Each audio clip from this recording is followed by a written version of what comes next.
Bandidos, Division 2 live with Tux, and it's Saturday night. Welcome, welcome everybody who's in the chat.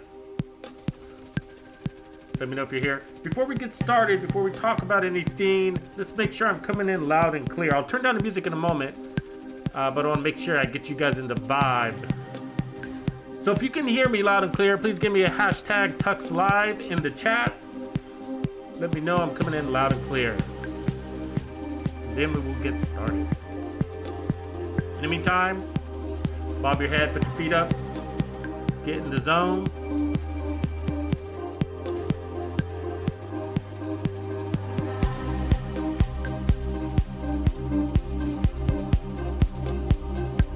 All right, appreciate you, Bandito. Thank you. What's up, Eco? Did my first time clear on Dark Hours tonight with the clan. It was fantastic. Jacob was our team leader. He's the best. Congrats. Good job, brother. I think you were just saying in our stream the other night that you were looking forward to doing that. Nice, man. Welcome to the clan too, brother.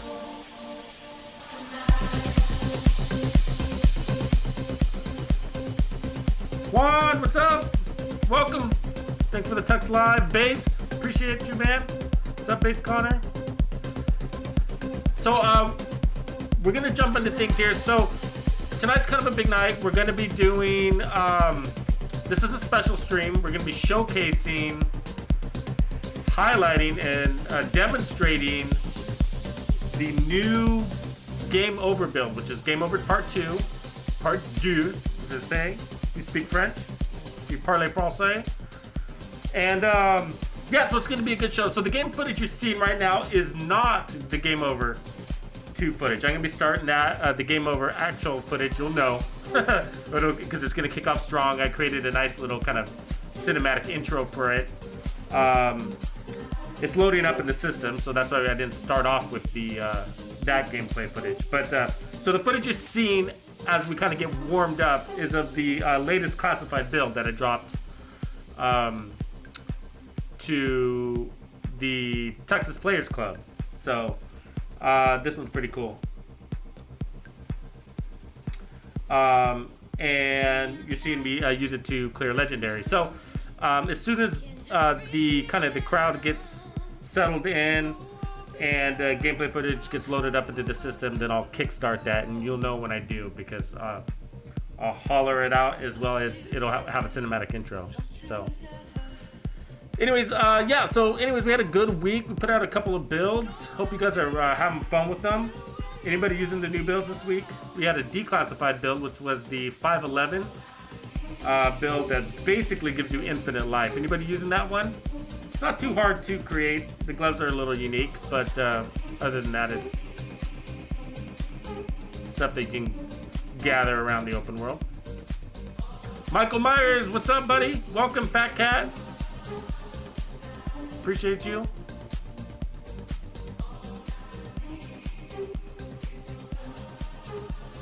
So, who here has, let me know, chat, if you have Gameover, the first version of the build, in your loadouts, and if you've used it. Anybody here use it? Helps put things in perspective, I should say.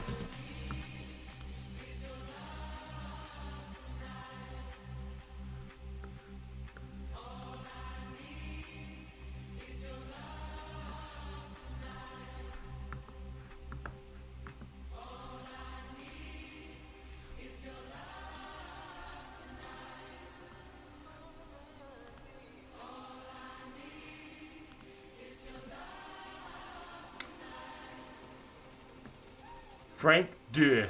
I like that. Biko, you're using it?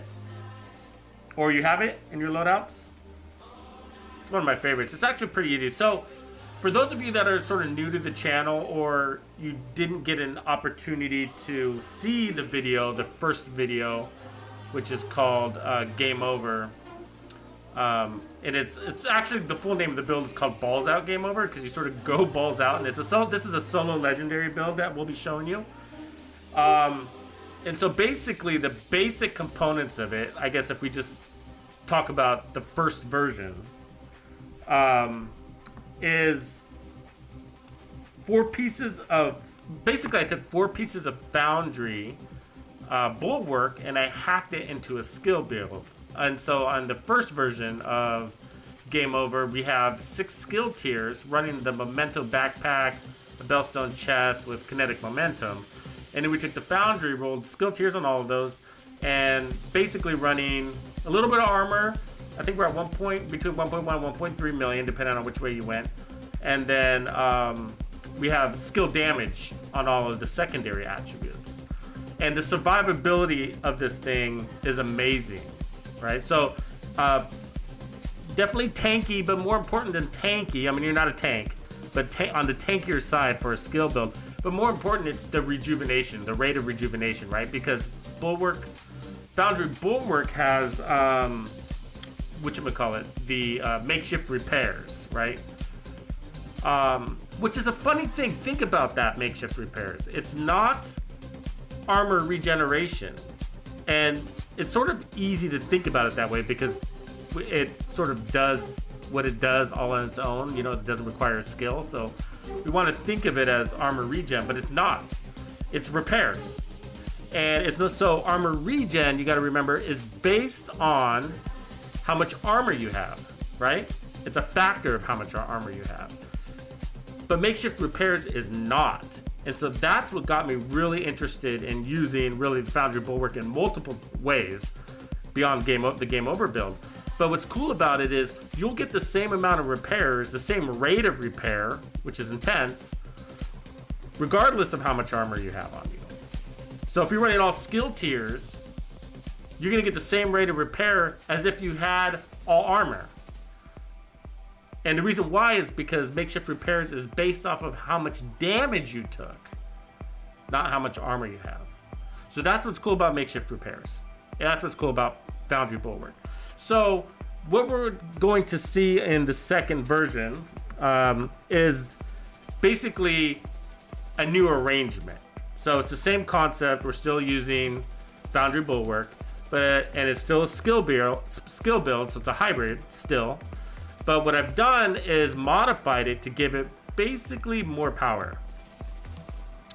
So you're gonna see more power to the primary. So as we've discussed before in other builds, other hybrid builds in live streams, is that, you know, the most difficult thing about doing hybrids is getting the primary weapon and the skills to be in balance. For the most part, the skills are usually overshadowing the primary weapon. And so, and I've made some builds that kind of do the opposite. Actually, the build that you're seeing in the gameplay footage right now is actually the opposite. The build set overpowers the primary weapon, and it makes the skills actually feel really weak in comparison. And there's another build, the Perfect Blend, which is a 4-piece striker, sort of does the same thing. But Sith Broken, hey, welcome Sith. I think this is the first stream you've made it to. And also welcome to the Players Club. Appreciate you and your support. All you Players Club members, Michael Myers, Biko, Fat Cat, everybody. Appreciate you guys. And even if you're not in the Players Club, I appreciate you guys trying out my builds, showing up to the streams, watching the vids. That's supporting me, thus supporting the community as I change the batteries on my controller. But anyways, he says, Sith says, the Game Over version 1 is my jam. Really excited for part 2. Yeah, you know, I was really excited to do this one as well because you know, I don't get to use these builds for very long, right? Because I'm always working on builds for the community, which I love doing, so I'm not complaining. I love it. But, you know, I fall in love with these builds and be like, man, this build is so awesome, but I have to, you know, stash it or destroy it or delete pieces because I need room in my inventory for the other builds I'm working on. Either way, I have to move on from the build so I don't get to use it. And I'm like, oh, I missed that build. Same with Slaughter, like Slaughter, Perfect Blend, and GameOver are all really, really good builds. Contender came out pretty good too. Contender was the 4-piece True Patriot build that was hacked into a hybrid. Those are all good builds, but GameOver was one of my favorites. And what makes it so powerful, not just to make shift repairs, just to kind of keep going on this conversation, it's also that, as we've discussed, any build that lets you take advantage of the short-term buffs from the Memento backpack is going to be one of the strongest builds in the game. And that's what GameOver does for you. It allows you to get out of cover in Legendary, in Solo Legendary, get out of cover without a shield, no shield, and you'll see that. Like a crazy madman, El Pollo Loco is what I say. Running around with your head cut off. But you're grabbing those trophies. That's the reason. That's the real reason why. You're not getting out of cover because you're crazy and you want to die. You got a death wish. That's not the point. The point is that you're getting out of cover so you can grab that trophy. And when you do, every time you grab a trophy, this is the thing, guys. It's not about the full stacks of your backpack, although that is nice, right? Because think about it this way. What is more... Let me pause here and pose a question to the chat. So chat, what is stronger for a skill build? The short-term or long-term buffs of the Memento backpack or the waveform holster? Give you guys a second to throw me out some answers. So what is stronger for a skill build? Hybrid skill build, whatever skill build. The waveform or the Memento's short-term, long-term buffs for the skill tier? Armor aside, weapon damage aside.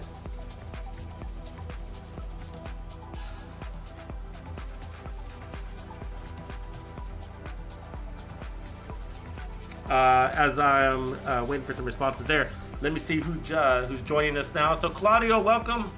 Appreciate you, man. Let's see, and Dutchy RL, yo Tux, I finally have the contender build complete and love it. All right, you're staying up to, or you're getting up to speed, I should say. The contender is a lot of fun. It's a lot of fun. The contender is, like I said a minute ago, it uses 4 pieces of True Patriot hacked into a skill build. And believe it or not, guys, I never actually really gave True Patriot an opportunity before hacking it into a skill build. Negotiator's Dilemma came out around the same time, or it did come out at the same time as True Patriot. I chose Negotiator's Dilemma, and then when I went and tried True Patriot, I wasn't really sold on it, and then never use it from that point forward. And that's because no matter what, I feel like True Patriot just doesn't have a lot of burst damage. It's sort of on the tankier side of things, no matter how you play with it. So that's sort of why it wasn't one of my faves. But as a skill build, I feel like it works really well. It works really well. And that's because of all the buffs. So you're buffing, all those buffs apply to your skills and your allies, as well as your primary weapon. So that does a lot for a skill build. It does a lot for a skill build. And it helps keep things in balance. When things are applying to all of the above, then it's helping keeping that balance between your weapons and your skills. So let's see here. We got a few answers. Long term, the backpack. Okay, I got to go with the Memento, says Brassbat. Welcome, Brassbat. Welcome to the stream. Anthony DeMar, ditto on the Memento. Welcome, Anthony. Glad you made this one. Alex Volkov, welcome back, brother. Memento gives efficiency, which is wild. Exactly. So you guys are all right. Good. So you all chose the right one, which is the Memento. But I think Alex Volkov hit it on the head there, which is the Memento gives efficiency, which is wild. So the holster, the waveform holster, does give you 30% skill damage on top of the 10% skill damage that's on the attribute. So it's giving you 40% skill damage. One downside is that it's really applying that to one skill or the other, right? It's doing this teeter-totter thing, and I realize that sort of leaks as it goes back and forth. But the memento gives you that 30% skill damage too, but it's actually giving it to both of your skills at the same time when you have your backpack fully stacked, right? But what's more important, as Alex is mentioning, is that it's skill efficiency, which has skill damage, skill haste, and skill duration in it. I might be missing one there. But either way, it's got all of the above. And so your skills, so that's why you don't, when you run the memento, you don't need much skill haste rolled onto your build because you pick up those trophies. You got 30% skill haste on that backpack. And then every time you grab a trophy, if you're running 6 skill tiers, you got another 30% skill haste for 5 seconds, as well as additional skill damage. So like I'm saying, with these game over builds, when you can get out of cover and grab that trophy, then you're basically putting your skills on a mini little, what do we call it? Overdrive. Is that what we call it? Overdrive? Am I making that word up? I'm trying to think of the actual word it is, but you know what I'm saying, right? We put those skills on hyperdrive, overdrive, accelerated craziness, killing power, whatever we call that. Repair with efficiency as well. Yeah, repair as well. Like if you are running repair, yep, definitely. And especially if you're the Artificer Hive, it also buffs the Artificer Hive if you're running that too. So that's what makes these builds really special. But you know, and so one thing though, so tonight what we're going to be showing, and just a little bit here as we kind of get settled in, and I'm still have this file uploading. But tonight what we're going to see here is gameplay preview. So I'm not going to be showing the full build breakdowns. I'll do that in the actual video that of this build that I'm going to release, which I'll either do on Monday or Tuesday, and you know, going with how I normally been doing things, it'll probably hit on Tuesday. Excuse me, got sneeze coming. Excuse me. It'll probably land on Tuesday, most likely. But so the build details will be there. But I created 2 builds for this one, and the reason why is because not everybody likes to run around crazy and out of cover like I do. And to tell you the truth, a lot of the times I play, you see me playing really aggressive, and I am a pretty aggressive player. I sort of evolved that way.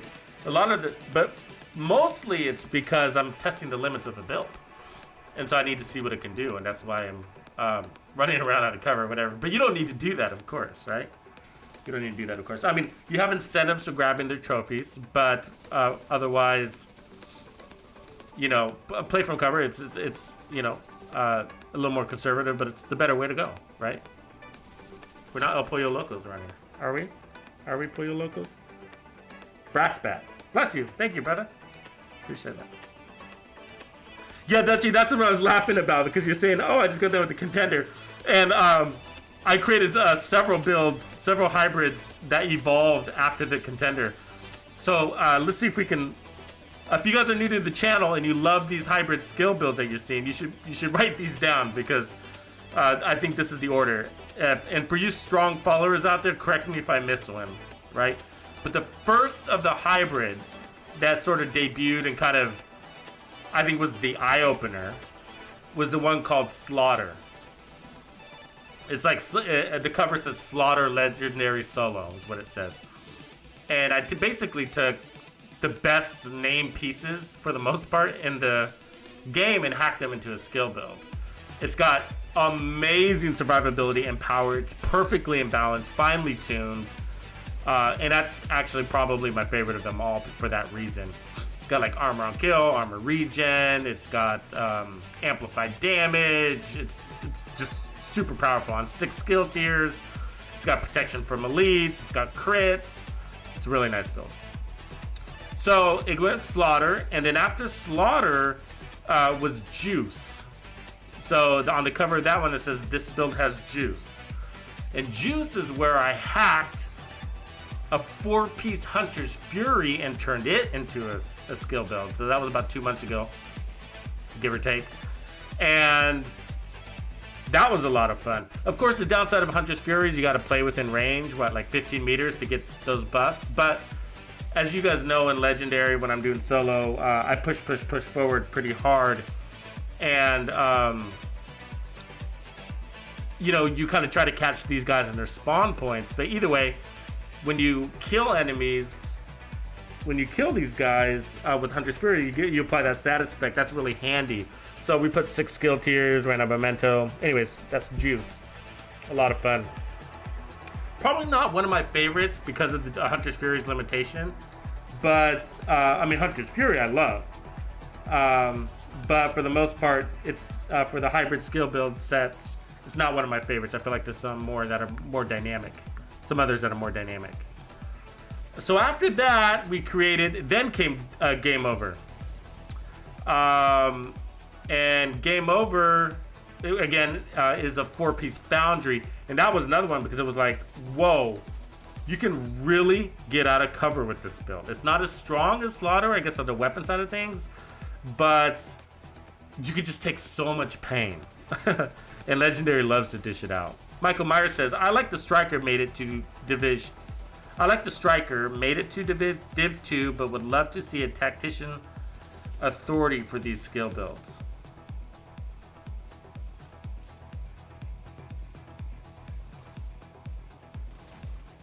I like the Striker. Made it to Division 2. You're saying like from Division 1, right? But would love to see a Tactician Authority for these skill builds. Oh, I think you're saying Tactician Authority as in it's another build that came out of Division 1. It's a gear set that came out of Division 1. I don't remember a lot of those gear sets, so I'm sort of lost and confused on that comment.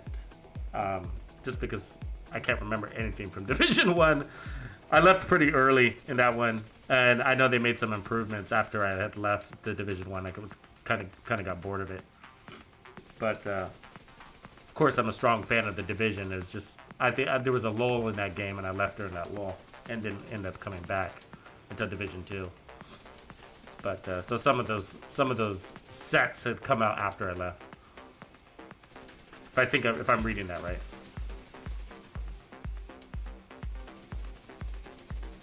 Dutchy says, just missing a couple of pieces from every skill build. I'm slowly getting there. Yeah, I know that feeling. I have, a lot of the builds that I'm working on right now, a lot of them aren't released just because I want, even though I could release them, I'm still like, I gotta have the perfect chess piece. I can't release this unless it's the perfect chess piece. And so I need to find that one piece, and, it could take forever to get that drop, right? But, yeah, so I know what you mean, brother. But, so where do we leave off? We left off at GameOver, okay, the first one. And then after GameOver came out, the Contender. And that's where Dutchy's at. So Dutchy just did the Contender.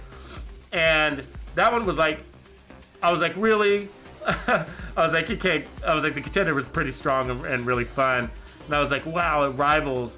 The thing is, with the Contender, though, it's just different. It's more of a play from cover, which is perfectly fine for Legendary. And in Heroic, on all of these builds, you could basically get out of cover. But the Contender, the regeneration is slower. It relies on regeneration, no armor on kill, no makeshift repairs. And so that's the main difference. Otherwise, it's probably more powerful than GameOver on the weapon side because of the amp damage that's added to it. But, and then after that, we came out with, I think after the Contender was the Perfect Blend. I think I got that right. So let me know if I missed one there, because I think sometimes I forget one that might have happened in between those. But the Perfect Blend was the 4-piece Striker. That was an eye-opener. And it probably sits as one of my favorites as well, out of all that we've just discussed. I think Slaughter, probably Perfect Blend, and then GameOver are probably tied for second, and Slaughter for first. But if you haven't tried Perfect Blend, it's really easy to put together. Basically, it's a 4-piece Striker hacked into a skill build. And I can't remember if we ran skill damage or crits on that one off the top of my head. But it's got so much amplified damage because we're running Glass Cannon with it as well, that the thing just shreds. But also, it improves the handling even more off of the capacitor, as well as the RPMs. So, I mean, think about that. The capacitor already has really good handling. You should be around 45% accuracy. You should be landing 45% of your shots when you run that build. Again, perfect blend. And then, or without perfect blend, I'm sorry. And then with perfect blend, it pushes your accuracy up to 50%. So, and then improves your rate of fire. And then gives you a bunch, like I think it's 55 or 60% amplified damage on that build. So think about that. It's just like shredding. And for the first time, I believe, that's when we, that's probably the first of all of the hybrid builds where the primary weapon outshined the skills. So, pretty amazing. So, you got to try that one, and it's really easy to put together. Just 4-piece striker. Probably ran skill damage on it, and so if you look for pieces with skill damage and then roll skill tier. I think that's how we did it. Memento backpack. Anyways, that build video is out there, and then after that, ooh, that's where it starts to get fuzzy. So after the perfect blend, I think came out Limitless. Limitless might be classified still, so it might not have been unclassified. So for you people in the Players Club, you have Limitless. I don't think the rest of the community has gotten the chance to see that one yet, but you guys will eventually. Michael Myers says, I like that Striker made it to... Okay, I'm sorry, we saw that one. Okay, Michael Myers confirms that Tactician Authority is from Div 1. Is that Guivier Z? Am I saying that right, brother? Texture builds are the best. The Invisishield, Slaughter, and GameOver builds are my go-to for my team. Oh, good for you, man. That's a good lineup. Impressive lineup, actually. Your selection of my builds. Hey, chat, do you guys know what Invisishield is? Like the actual build Invisishield that I created, the original one? If you don't know that build, you need to. So definitely check it out.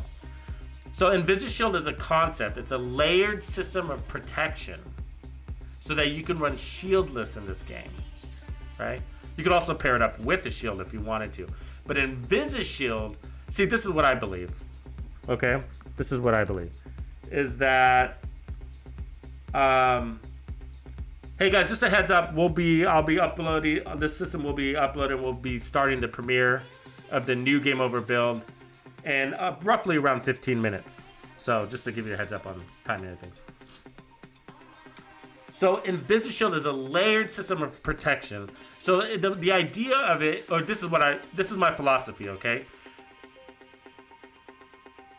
Your dance moves, your speed and agility are probably, in my opinion, 50% of what keeps you alive in this game. Your speed and agility. And then probably the other 40% is your situational awareness. Okay, so let me explain that. And this is really important for you guys that are getting into raids and have not done many raids but are wanting to, or have not done raids and need to. Okay? The most important thing is your situational awareness. Okay? That's, if you want to be a good raid team player, that's what you need. It's not your build. All right. Now, everybody stresses the builds when you go into raids because they don't know you. They don't know your gameplay. They don't know your situational awareness level. So, to eliminate variables, they make you run at least this prescribed build, right? You at least got to have this prescribed build. The truth is that if you have good situational awareness and solid dance moves, right, speed and agility, then you can raid with whatever build. I promise you, unless you're speed running and you have, obviously those are outside the regular. But I promise you can run whatever, but you can probably go in there with a freaking purple build and do all right. It's just that, you think about it. If your job is to guard a door, right? Which is what most new guys are assigned, right? They say, okay, you stand in front of this door. There's going to be some bad guys that come out of it, and I need you to kill them. Correct? Right. So, think about it. every now and again, 3 guys come out of that door on average, right? Sometimes only 2. So, you know you can kill 2 or 3 guys, right? And in my opinion, I mean, what do we agree at? What difficulty level are raids? I mean, we're probably playing them at what, heroic level, right? Not legendary. Legendary NPCs are way more difficult to kill than raid NPCs. So you know you can kill 3 NPCs, 2 NPCs, right? And so the idea is to kill them in your zone, right? And so ultimately you just need to build it strong enough to do that. I know all of you can do that, right? Anyway, situational awareness. And that's what, so what Invisishield does is frees you up. It allows you to not rely on a shield, a hard shield, right? Because the problem is, and you guys know that 99.99% of any build I publish on YouTube is not going to have a shield. I do whatever. That's like the first rule. Hey, what kind of build are you going to make today, Tux? What kind of build are you going to do? You know, the question, the first answer is, well, it's not going to have a shield. You know, the only time I really run a shield, you know, if it's not, okay, assuming it's not the deflector shield, because I do make some builds around that sometimes, is because I want the firewall perks where you get additional damage. So the only time I use a shield is for that additional offensive power, not for the defensive. So Invisishield allows me to get out of cover because I love running and gunning, right? So when I developed Invisishield, it was the answer to this problem. How do I get out of cover to run and gun and survive without a shield? A hard shield, because I don't want a hard shield. It slows me down. It gets caught on edges and corners of things. You know, all your animations are slower while the shield is equipped, like reloading, swapping weapons, you know, all that kind of crap is slow. You can't duck or dive, tuck and roll. So if an enemy is shooting a grenade at you, you know, you have to collapse your shield and then dive, right? So all that stuff takes away from your speed, and in my opinion, speed and agility are what keeps you alive in this game. And then you're getting shot in the back. You're out of cover and you're getting shot in the back, right? So, you know, that's why I developed Invisishield.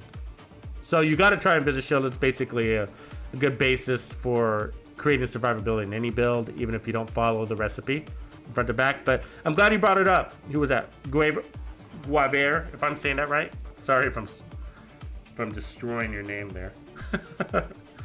But I like to try to get people's names right, man, because I know I see you guys back a lot. So Overcharge. Thanks, Brass Pat. Appreciate that, man. Overcharge. I can't remember what I was saying, but I wasn't saying overcharge, was I? Sorry, I just caught that you were correcting me. I was trying to catch that word. But.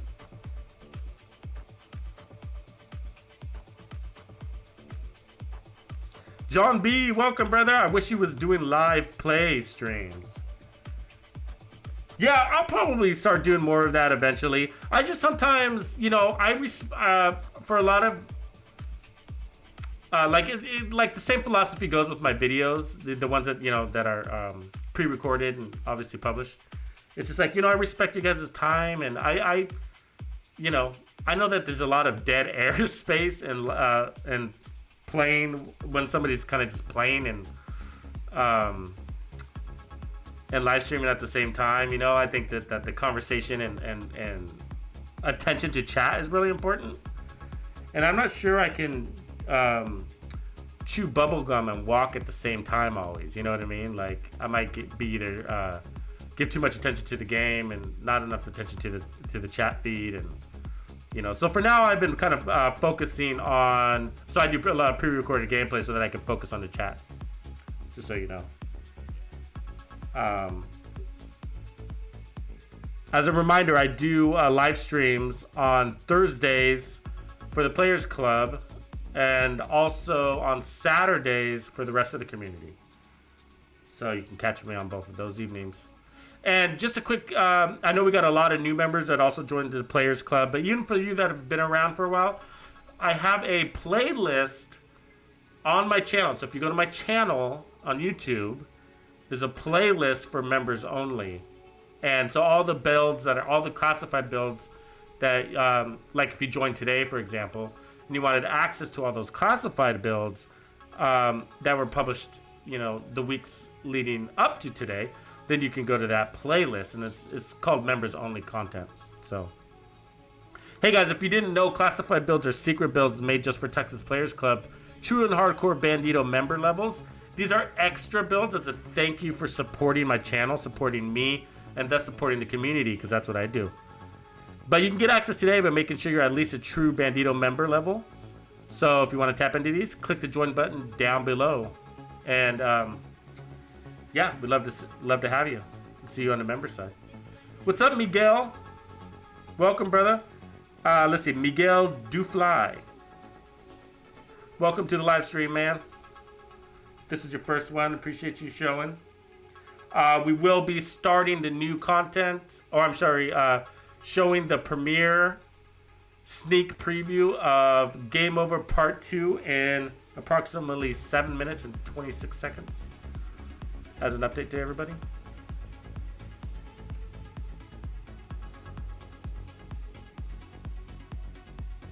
Hey, as a side topic here, has anybody started dabbling into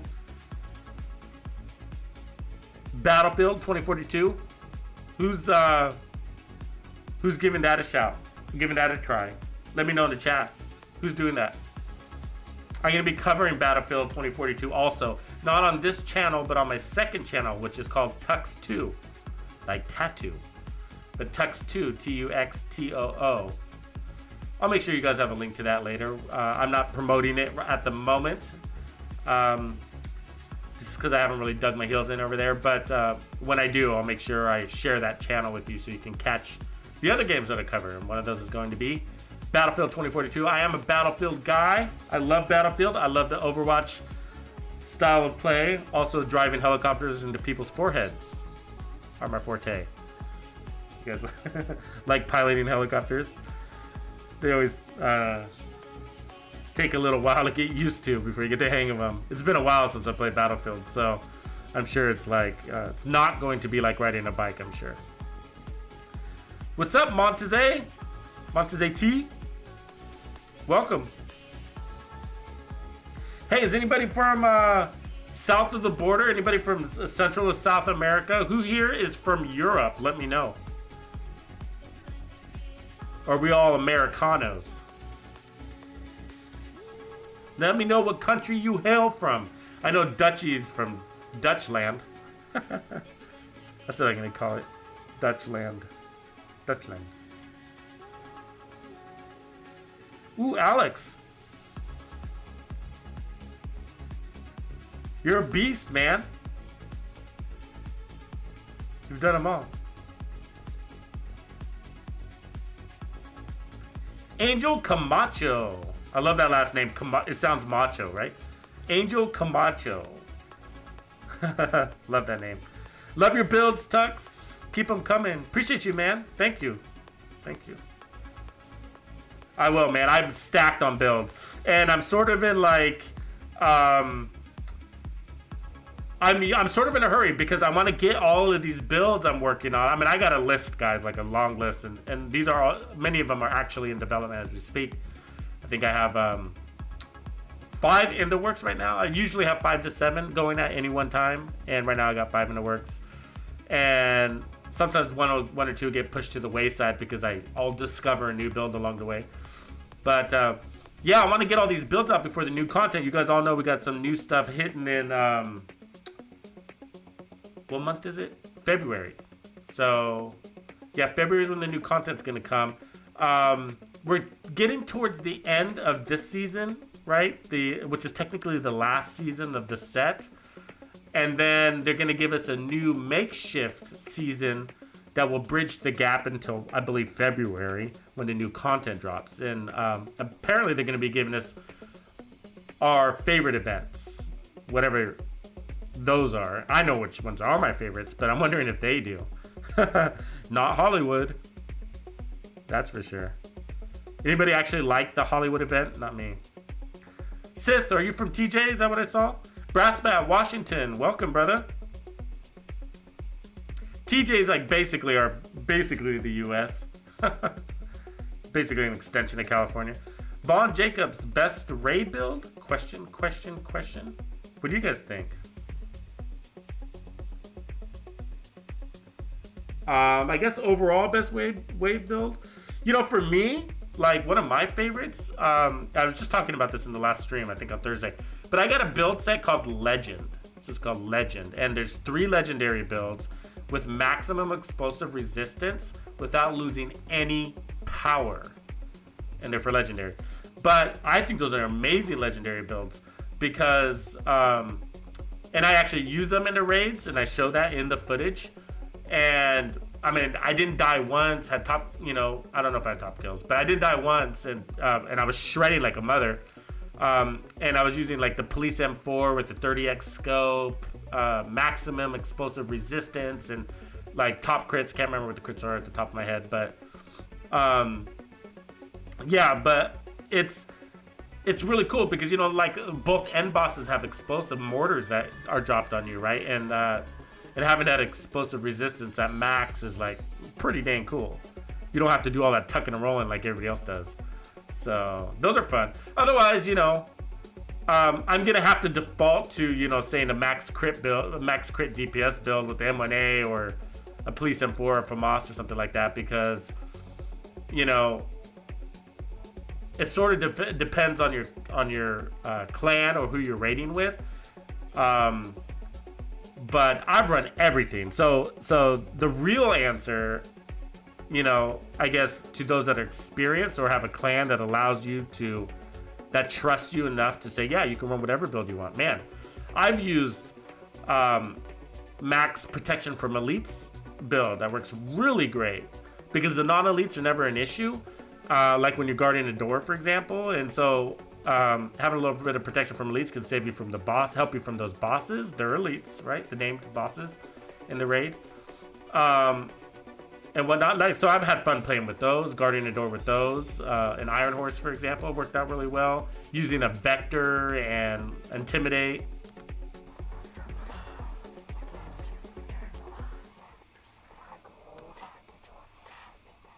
All right, ladies and gentlemen, here is the countdown for the new GameOver Part 2 build. Okay? So you're going to see a little bit of a hype trailer going into it, and then from there we'll be seeing gameplay. Okay, so, and then I'm going to narrate the gameplay for us all. All right, but I won't be talking too much during the actual trailer. I'm going to let you guys enjoy the trailer. It's a short trailer. The trailer is only like 2.5 minutes or something like that. So I won't be talking too much during that. Maybe pop in a few words or two, but outside of the trailer will be the gameplay, and then I'll talk through that. Now, there are 2 GameOver Part 2 builds, 2 variations, and I'll discuss more of that through the gameplay footage.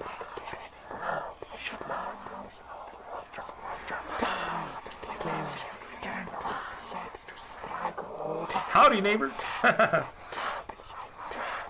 Representing Chi-Town, Angel. Welcome, brother. Well, all right, another Chicago brother. I believe, James, are you from Chicago as well? Is that right, James? Am I getting that right?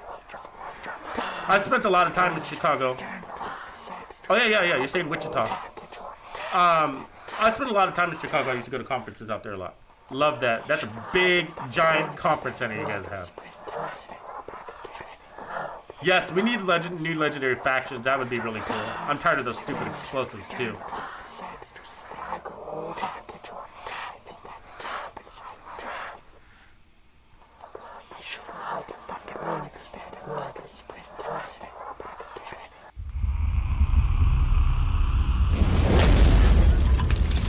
Here we are. All right, I'm going to shut my trap. Enjoy.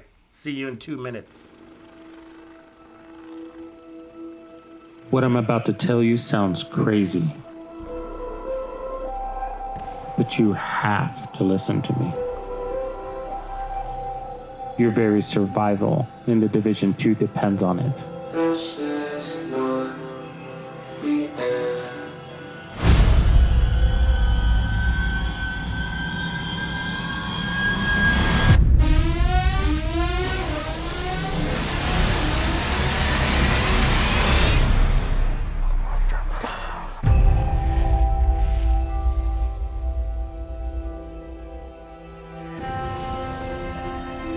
This is not the end.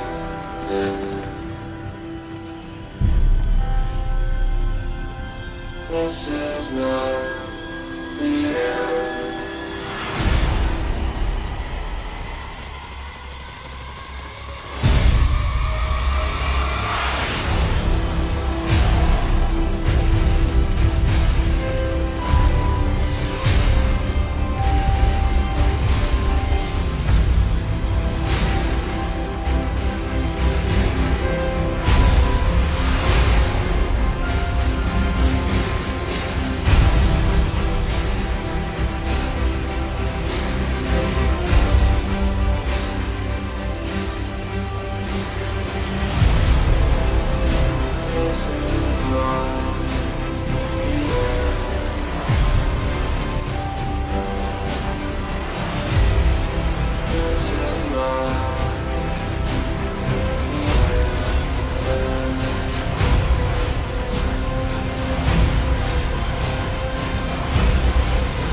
All right.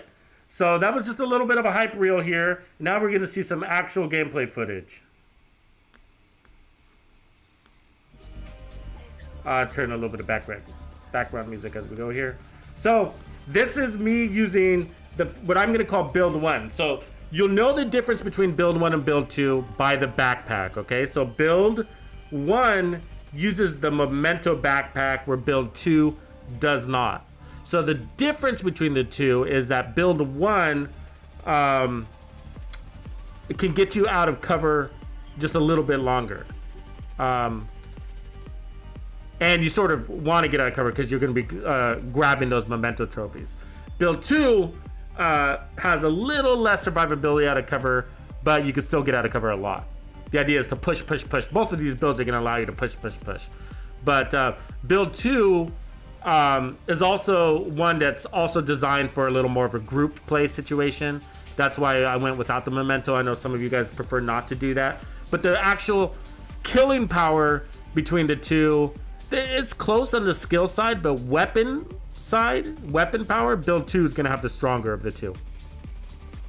So anyways, so we're going to see a series of demonstration gameplay on build 1 back to back. So right now, this is Roosevelt Island on Legendary, and I'm playing solo, okay? And I will be showing a little bit of snippet of a group play situation too that's pretty intense and also worth a watch. But yeah, so what I want you to notice here is, I mean, look at this situation. I mean, just me, I'm playing out of cover. I want those trophies. That's why I'm getting out of cover. But also so you guys know is that survivability and Legendary, like the more you can displace, the better. Because then they have a hard time hitting you with those grenades. See how he's launching those grenades at me? So if I move a lot, he's gonna miss a lot more. Obviously, when you're out of cover, you can also take a lot of fire, right? The skills do a good job of taking aggro off of me, which allows me to move a little bit more. But you do take a lot of fire, but I welcome damage with this build, guys. I welcome damage, okay? And that's because I have the recovery to make up for it, you know? take me a few seconds, and I'm back to full ammo. But look at that. I mean, look at that barrage of damage I'm taking, and I'm on my feet. And I'm not worried that my armor's not full, because look at all that bonus armor. I know I just have to go and grab those trophies. Those trophies are there because I'm killing fools. And if I'm not killing fools, my skills are killing fools, right? So we're getting kills. We're getting tons of kills. I'm not just out there doing cartwheels. What I'm doing is I'm grabbing that trophy because I know my skill is targeting somebody. It's shooting somebody. So when I grab that trophy, it kills that enemy because it overcharges my skill, right? A single trophy is like putting your skill on overcharge. It's giving it 30% more skill efficiency for 5 seconds, right? And so I can chain that overcharge effect every time I grab the trophy. So that's what's really badass about it. Base Connor, yeah, there is a Tux clan on PS4. We actually have 2 now. The first one we just opened, like, I don't know, what was it, guys, 4 weeks ago, and it filled so fast that the team had to open up a second one. So, yeah, Bandido's part of the PS4 clan. So the best place to get involved with the clans or to hook up with them is probably by jumping on our Discord if you can. That's the easiest way to connect with them. So I invite you to do that.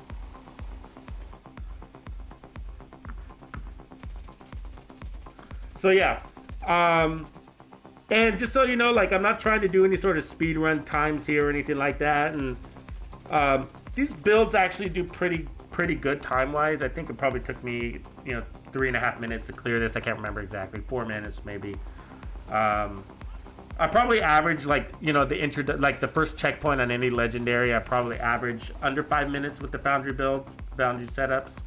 It just sort of depends on how much of a pain in the ass they are. Roosevelt's really hard, actually. And you know what's the hardest about it?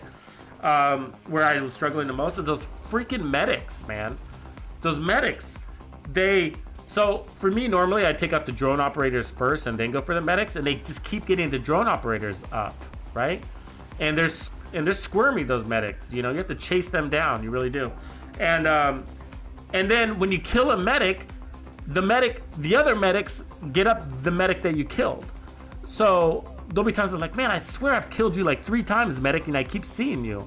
And that's because the other medics will get him up. And so you start off Roosevelt with, I think, 2 medics, and then I believe 2 more jump over the fence later to join. And so you got to keep your eyes open for them. But yeah, so pain in the ass because of those medics. So they're your real priorities. The grenaders aren't too bad. There's 2 purple grenaders that come out. They're not too bad. But anyways, the drone ladies, I believe there's 2 purple drone operators, an elite one, and then a red one. So, and they're not too hard to kill, but they keep coming back to life because of the medics. So, anyways, a lot of fun. Keith asks, Tux, what's your favorite build, Gameover 2.0? God, that's a really tough question. Because sometimes, Keith, you sort of fall in love with the build that you're using right now because it's the latest and greatest. But I do have there's a special place in my heart. Slaughter has a special place in my heart because it was the original of all of them. And I also think it's got the best of all worlds because it's got, what has it got on that one? I think it's 5% armor regen. Yeah, 5% armor regen, 20% armor on kill. Think about that. Plus amp damage, So Slaughter's has a special place in my heart. I think it's more well-rounded, I think. But Gameover is up there. So Gameover is tied for second with what's the other one? Perfect Blend, which is the 4-piece striker. So those 2 are tied for second. And behind that is probably Limitless.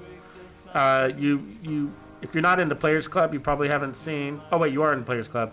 But if you're true Bandido or hardcore Bandido, then you know what I'm talking about. But Limitless is pretty cool. It's got 6% armor regen on the skill build. That's insane. It's insane. So, I basically built it to rival Gameover limitless. It rivals Game Over. So it doesn't quite have as much regeneration power, but it's almost there. It doesn't have makeshift repairs, but it's got 6% armor regen. But it's got more, it puts out more damage, and that's because I'm not using a gear set, so I have more slots. So now with this build, Game Over Part 2, guys, is stronger than Game Over Part 1 on the weapon damage. So we have a lot more crit damage going out. And amp damage on top of that.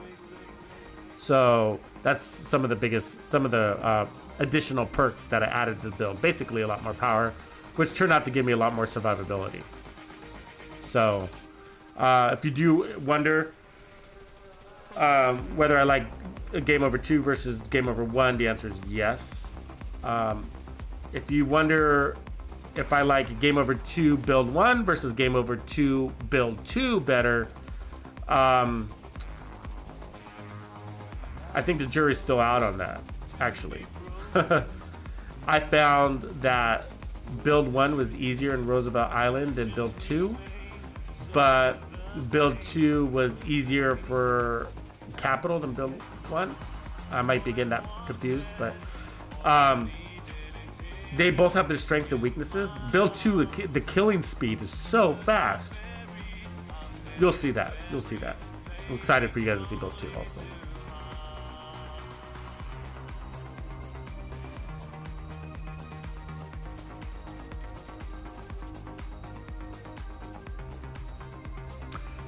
Yeah, Keith, James, a lot of the banditos are there on the East Coast around that area. There's a lot.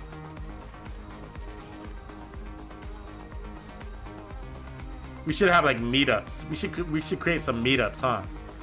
Like the Division 2 like meetups. It'd be cool, you know. Like I don't know if you guys have seen this, but I've seen like this hotel. I believe it's in Tokyo. It's a gamers hotel. Anybody seen that? You should look it up on YouTube if you haven't. That's I think where I caught it with some like reporter or something like that doing a coverage of it. But there's this hotel. It might be Singapore, but there's either Tokyo or Singapore. But it's a hotel that is totally dedicated to gamers. So they like instead of like a normal like lounge lobby, it had like this gamer like competition competition area. So they like invest in all these like extreme gaming PCs. So you can literally, if you're staying there, you can literally just walk up to one, enter your room number kind of thing, and log in, and then it wipes the memory when you log out, so that none of your credentials are saved. So your information is safe. So and then in your hotel room itself are 2 gaming high performance PCs that are also linked to the TV, so you can stream to the TV also. It's insane. But what if we had those in the US? I'll tell you. I would definitely be inviting you guys if we did. Maybe we need to start one. Who's with me? Who's with me? Who wants to start a gaming hotel? I mean, I think they would do really well, to tell you the truth. I mean, you could host conferences, gaming conferences. I think that big gaming... I'm surprised this isn't a thing yet. Does anybody have one in their city? Let me know. But I mean, think that all the gaming companies would book it, right? For competitions, promotions, right? They'd probably book influencers, hold like influencer events at the hotel. We need these. We should put one in every major market. Anyways, yeah,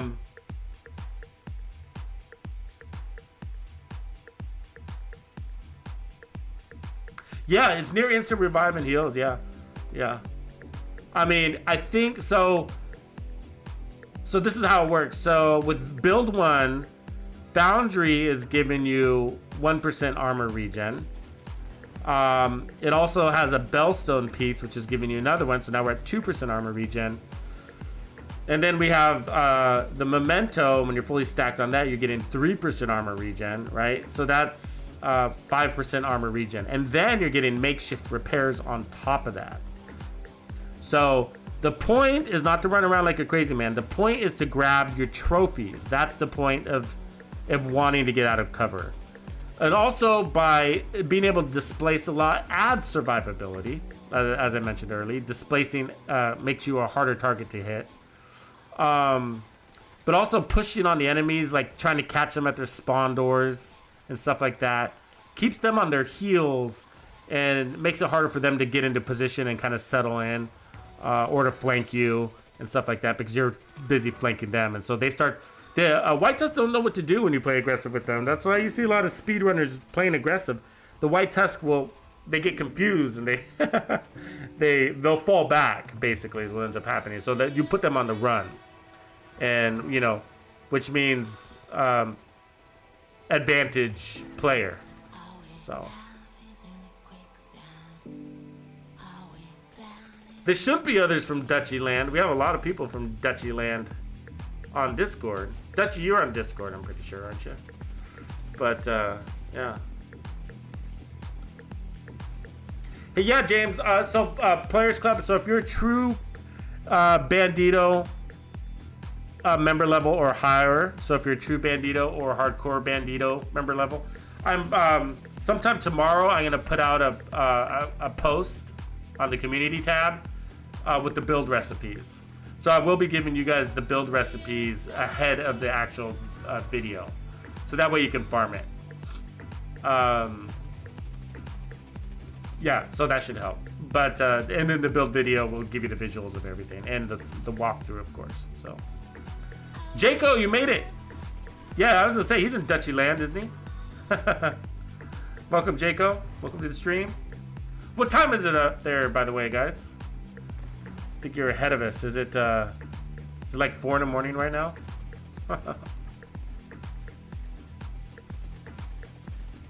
Fat Cat heard about it. Yeah, the gamer hotel, who's stationed in Japan, used to party in Tokyo.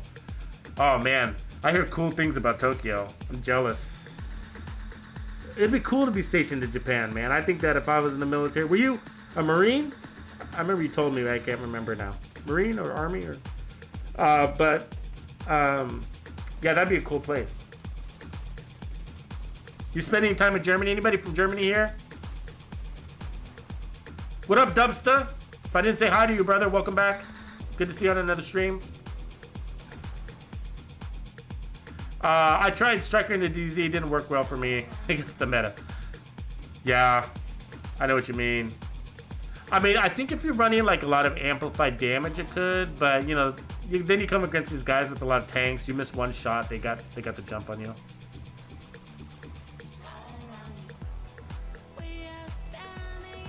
Joe Polidoro, welcome to the stream, brother. Got a shout out to you, Jaco. Steven Johnson. Glad you made it, Steven. Ultra Mega Man, good afternoon, brother. Good afternoon. So for those of you that are just joining the stream, looks like there's quite a few of you that are just either speaking up or jumping on. But you're watching build 1 of Gameover Part 2. And there are 2 builds. And right now you're watching solo legendary Roosevelt footage.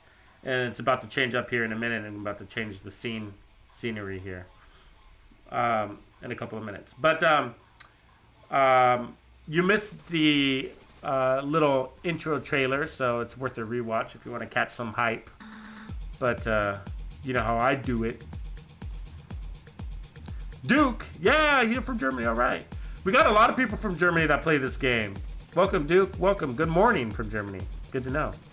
Good to know. I wonder, have you been here the whole time, or did you literally?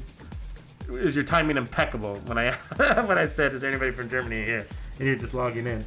Either way, we have a lot of people from Germany. A lot of my subscribers, the most are from the U.S., of course, and Canada, and then. Well, actually, I think it's U.S. is first, and then second is from the U.K. I think that's most of my followers are from there, and this usually lines up with who's playing the game. And then I think Germany is up there. Germany and France are right behind the United Kingdom as far as who's subscribed to me and who's playing the game. The average audience age, this is an interesting one, is between 34 and 44 years old. That's the average audience age. Isn't that crazy? That's cool. Really cool. Very unique for a game. Which is why we don't run into too many brats, little kids running around, right? I think I've only come across a couple since I've been playing this game since the beginning, which is amazing. How's it hanging from Hawaii? What's up, Tanny? Welcome, brother. I think I'm going to Hawaii in March, so I will see you there. Or not, probably won't see you there, but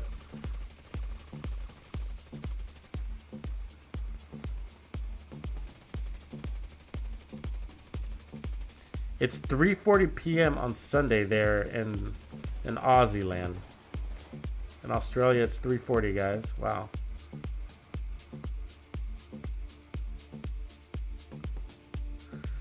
So Joe went to school with the Steve Johnson. Did he blaze it up? And he blazed it up every afternoon. It reminds me of a little clip from Step Brothers. He's like, I went to school with Johnny Hopkins. Blaze it up every afternoon.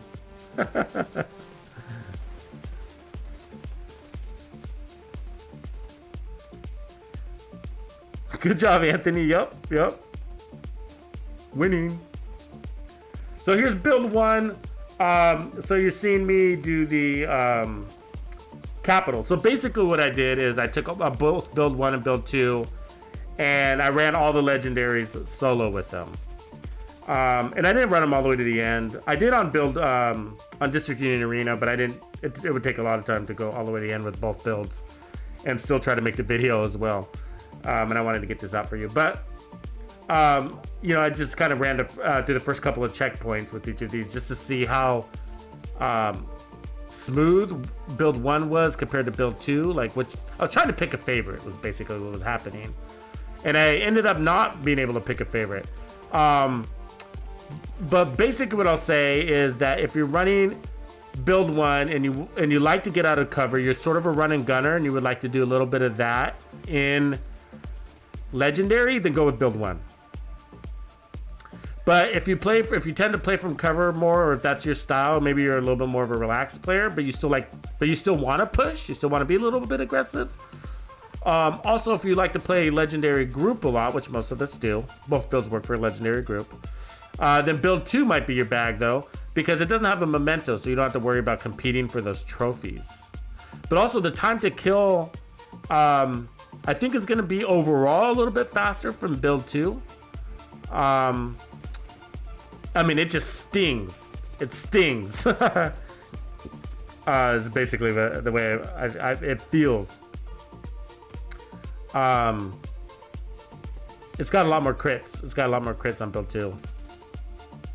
And build one is picking up a lot of its perks off of the trophies. And the reason why build two also hits is because build two is using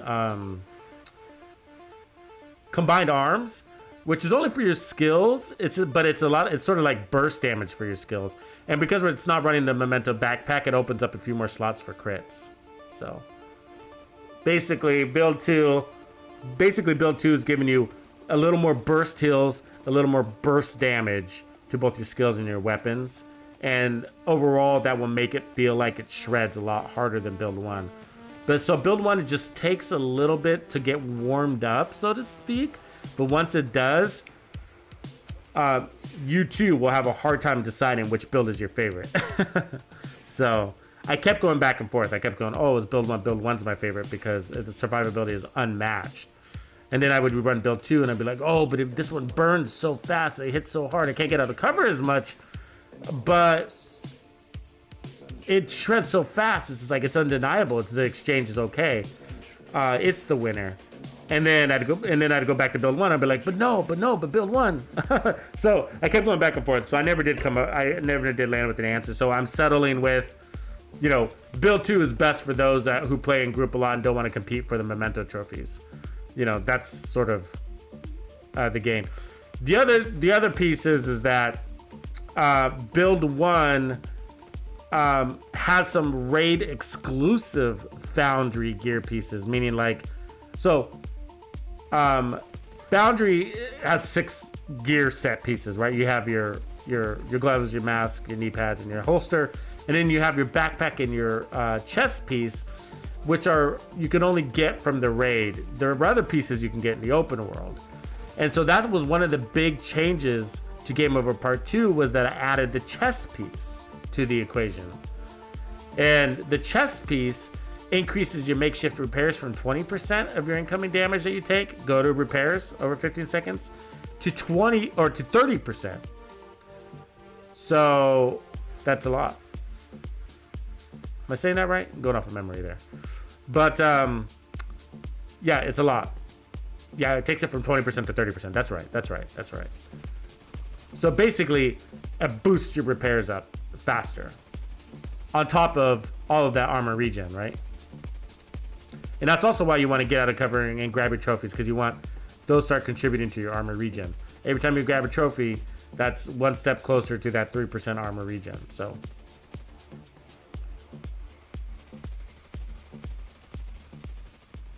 and that's why these builds are really fun, just because, you know, you never run out of life.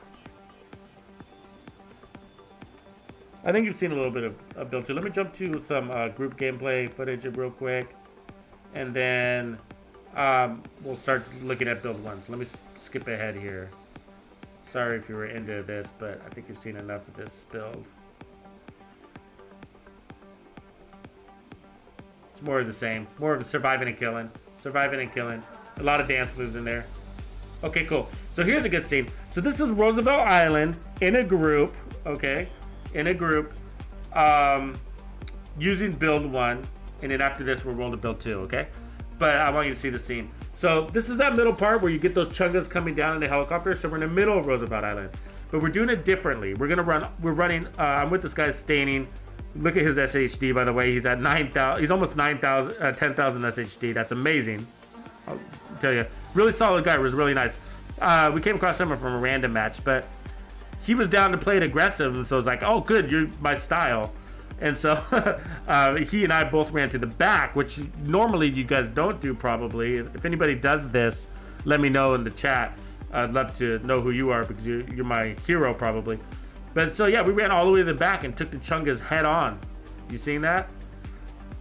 So he's running a Hunter's Fury build with the Scorpio, so the Scorpio is giving him an advantage. But he's got it. He has to play in close to get the most out of that build. And I want to play in close too, because I get the most out of my build also. But it was a good combo. And it ended up paying off, and we did really well. So you probably don't see Roosevelt Island from this perspective on Legendary. You're probably playing it from the other side, which is why it might look a little foreign to you. We're basically playing it backwards right here. And so I do Division 2 Mission Impossible Challenge videos. If you guys haven't seen any of those, you should check those out.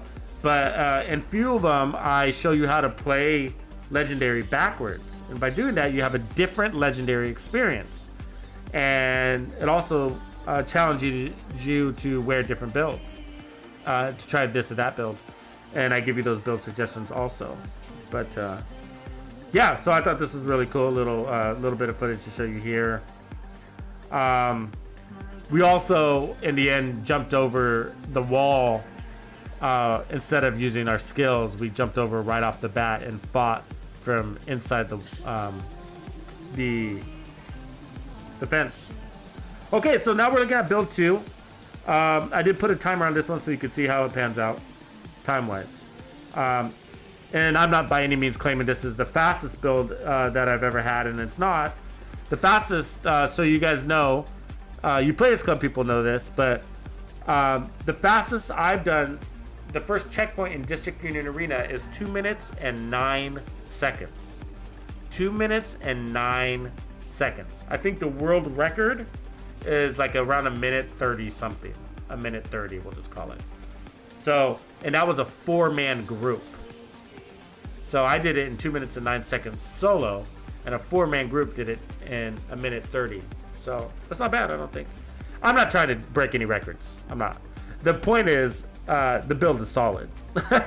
That's the point of showing you how fast the build is. You know. The real reason is like, in order to go that fast, you have to push, you have to crunch, you have to slaughter, right? You have to be constantly killing, constantly shooting. In order to do that, you have to have survivability. That's what I'm showing with the numbers. That's why time matters. Okay? So, it has nothing to do with, you know, I want to be the fastest or I want to be a speedrunner. I don't give a damn, to be honest with you. It's more about this build performance. That's what we're talking about.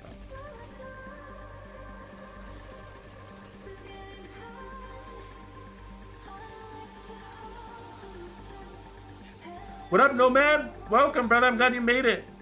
Just up for work and tuning in. Nomad, what country are you in? What time is it over there? I forget. I know you've already told us before. Are you also in Dutchy land? Michael Myers did it. Cool, man. You are my hero, Michael. Ran the back with 4 turrets, 3 drones, and 1 booster hive and melted all the enemies. Yeah, you played it backwards. Good man. Good man.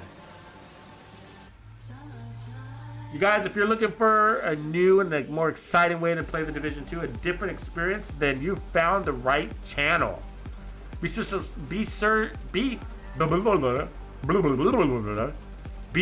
to subscribe if you have not. Hit the like on this video too. And you might not be able to comment right now because we're live. So I think you can't comment in lives. You can only chat. But if you can't comment, be sure to hit a comment too. And for those of you who are just joining us, be sure you watch the replay of this. You did miss the hype reel for Game Over Part 2. And if you know how Tux does it, I like my salsa. It's got a little sauce on that hype reel. Worth the watch. I'll be dropping the actual build video for this probably on Tuesday, so look forward to that. And for you true Banditos and Hardcore Bandito member levels of Tux's Players Club, I will be sending the build recipes out via comment on my community tab on YouTube tomorrow. So that way you can get ahead and start farming for the build. Shouldn't be too difficult. If you have Game Over Part 1, that's not going to help. Unfortunately. Because all the pieces are different. All of them are different. All of them. I didn't reuse any pieces from Game Over Part 1.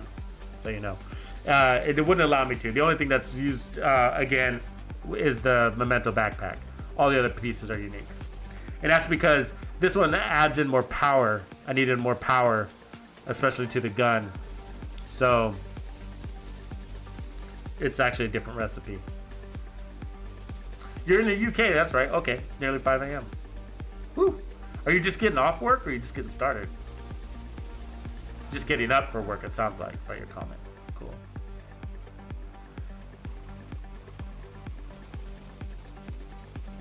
Tanny Gooch. Those other two must have been wondering what was going on.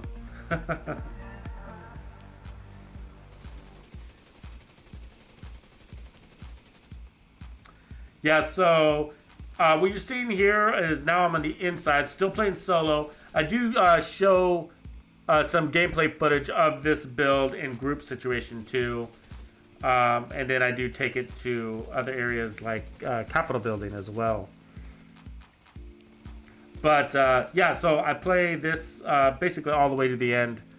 Let me skip ahead a little bit further. Let's get to some chungas. Let me get us to some chungas.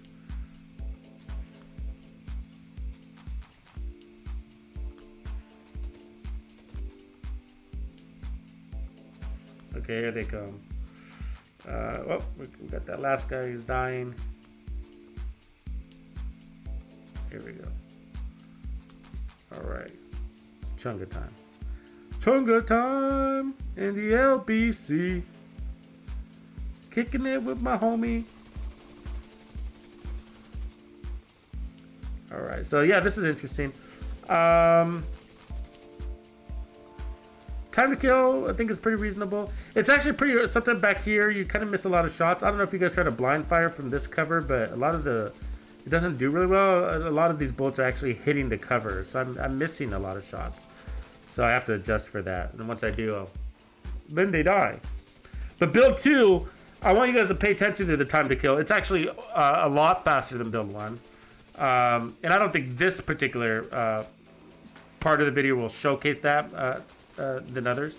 So I am switching to my secondary, which is something that I do a lot with both of these builds. You might not have caught that, but I'm running the M1928, which is the hardest hitting SMG in the game, by the way. It has the highest base damage in the game for SMGs. And I'm running it with, you could probably guess, in sync. So when enemies get really close to me like this, I switch to that. Depends on the enemy, because sometimes I like the health damage on the assault rifle. But this thing just shreds. It just shreds. So hits like a freight train. So that's, anyways, so that's a little tip. Little tip is that it's a really good secondary weapon for this build. And it's also, you know, whatever you run as a secondary weapon, whether it's this or whatever, I recommend, you know, something that's placed for close range, because the assault rifle is going to manage your medium, long ranges for you, as well as short ranges. But when you do need your second weapon, it's going to be when somebody's on your butt. It's a good way to conserve ammo too, to make sure you don't run out of ammo on your assault rifle, is by using, when somebody gets close to you, to switch into a really strong SMG or a shotgun. Could go that way too. I like the SMGs though, because it's a lot less reloading. But good, skip ahead to I don't know, nothing too exciting here, just more killing. Let's skip ahead to the next chunga scene, which is probably, yeah, we just missed one. There we go. Okay, let's do this. So we're still distributing arena. Just skip forward a little bit. And this is, you know, that part where you get one chunga and then all these rushers. So I got some special ammo. I picked that up in the room before that shocks them right when they come out. But I set up my turret and just sort of melt them down. This is as usual. So again, you see the skills do a really good job of taking aggro, and allows me to get out of cover. Again, this is build 2. And the time to kill is just fantastic. And so that's a really good example. If your time to kill isn't good, then you're gonna get overrun by the rushers. And that's a bad combination of rushers and a chunga. Because if you try to back out, then the rushers end up shooting you, while the chunga just ends up finishing you off. So yeah, anyway, here's a good little scene. This part I like. I actually like playing this. This is just the next room. I actually like playing it from this little kitchen area versus going inside, even in a group situation. And that's because the enemies outside of their heals, it's so much easier to kill them. And also the grenaders don't launch grenades at you in here. They don't, I mean, they can, but they don't get a chance to. They don't really, I think he tries to launch a couple here, you know, but anyways, I took a little damage, but the survivability is great. Notice how fast I'm healing. That's I was at low life, and now I'm at full health in a matter of seconds. My skills are helping me do that. So this has this version has 10% armor on kill, where the other one doesn't. Build 1 doesn't. So this has all of that same armor regen. It's got 1% from Foundry, 1% from Bellstone, 3% from the backpack. So it's still got the 5% plus makeshift repairs, and then 10% armor and kill on top of that. So this sort of, which is sort of makes it like Slaughter, right? So, anyways, yeah. So if your time to kill isn't good, then this chunga would overrun you. And he's bending over, making it hard for me to kill him. But we're not gonna have a problem. We're gonna finish him. He gets a little damage on me, but I'm not okay. But I'm not upset. I'm not mad. I know my time to kill is good enough where I'm like, okay, I can break his chain. I'm gonna hold my ground. I could run, but I'm just gonna hold my ground. See, well, I guess I'm not holding my ground too much. I'm dancing a little bit, but relative. We'll call that holding my ground. But I was confident. I knew it was just, my skills were down. That's sort of why he got the advantage, is because the timing was bad. And that's a trick. Not a trick, but that's part of being able to complete Legendary Solo, is your timing on your skills is really important. The last thing you want, that was a bad situation. Like, he came right as my skills timed out. And that's the worst thing that could happen for a solo Legendary situation. You basically want, you gotta, if your skills are dying, you want to find a time to break it.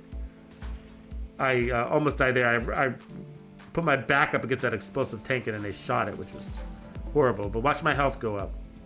Watch my health. We're gonna be back full in no time. So I was almost dead. Remember that? They blew up that explosive gas tank that was right on my ass. I was sitting on it basically. And now I'm alive.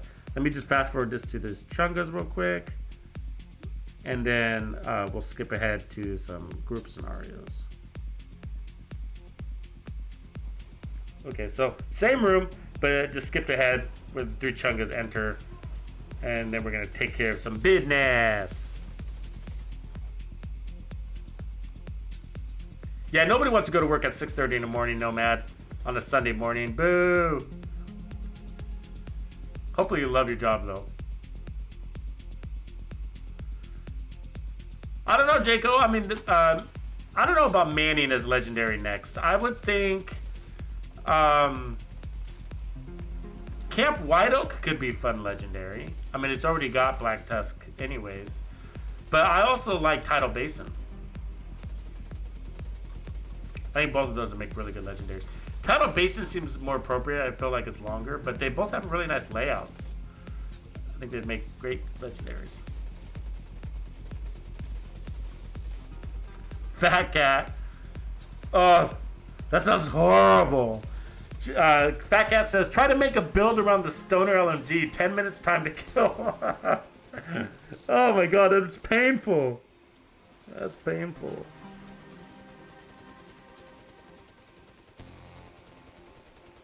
Empty Zed. Have you ever drank Chongo beer? No.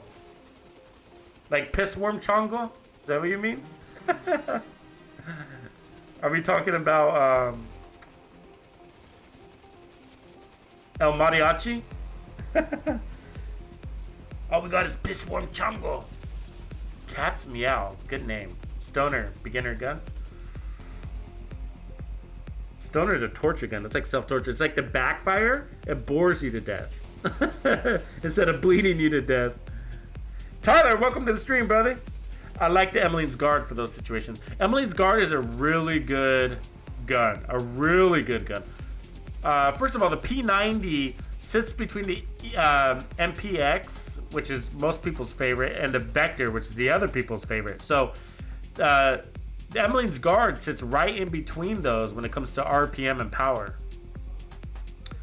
And then it comes with Perfect Preservation, which gives you, is it 22% armor on kill when you kill with the headshot, 10% when you kill with the body shot. So, really good gun, really good gun, really good gun. I mean, imagine running that with your Hunter's Fury, and then you're at 42% armor on kill. I mean, that's, and you're probably running Gunner too. So 52% armor on kill, right? Need I say more? Good call, Tyler. Brass Bat hits me up with a compliment. Tux, dude, is that your voice? Your builds are always so reliable. You never fail to impress me. Oh, thanks, man. I appreciate it. Yeah, I mean, let me just toot my own horn here a little bit, guys. Like, on these builds, but it's not really tooting my horn. This is facts. These builds, look, I run these builds, right? And you know, they're somewhat tailored around my playstyle, so I get that. You might not play like me, so you should and can. These are templates, so definitely, you know, tune them to your playstyle. No matter what content creator you're following out there, You should always, they're just templates, so tune them to your playstyle. But you see me playing crazier because I'm just testing the limits of the build, and that ends up being my default way of playing because I'm always building. Does that make sense? Either way, I put together builds that you guys will never see. Okay, I really do. I put together these builds and you never see them because if I don't like it, I'm not going to publish it. I mean, it's got to be to the Tux standard in order for me to publish a build, you know. And sometimes I won't publish builds just because it's just like, oh, well, you guys know this build already. You know what I mean? And so there's that situation. Like, I'm not just going to take the Hunter's Fury and put a different gun on it and say it's a new build, right? You know, I'm just not going to do that. I'd rather come up with something creative, outside the box, off meta, even if it's a just for fun build. Like, so I'm not, let me be clear. I'm not claiming that every single build I make is the OP meta best build in the game, right? And that's subjective. It really is. I mean, if I want to say it's the strongest build in the game, what do you mean? Like power-wise, survivability-wise, you know, if I'm going to say it's got the highest DPS in the game, okay. You know, those are, that you either do or you don't have it, right? Highest crit damage in the game, you either do or you don't have it. But a lot of these builds, it's about balance.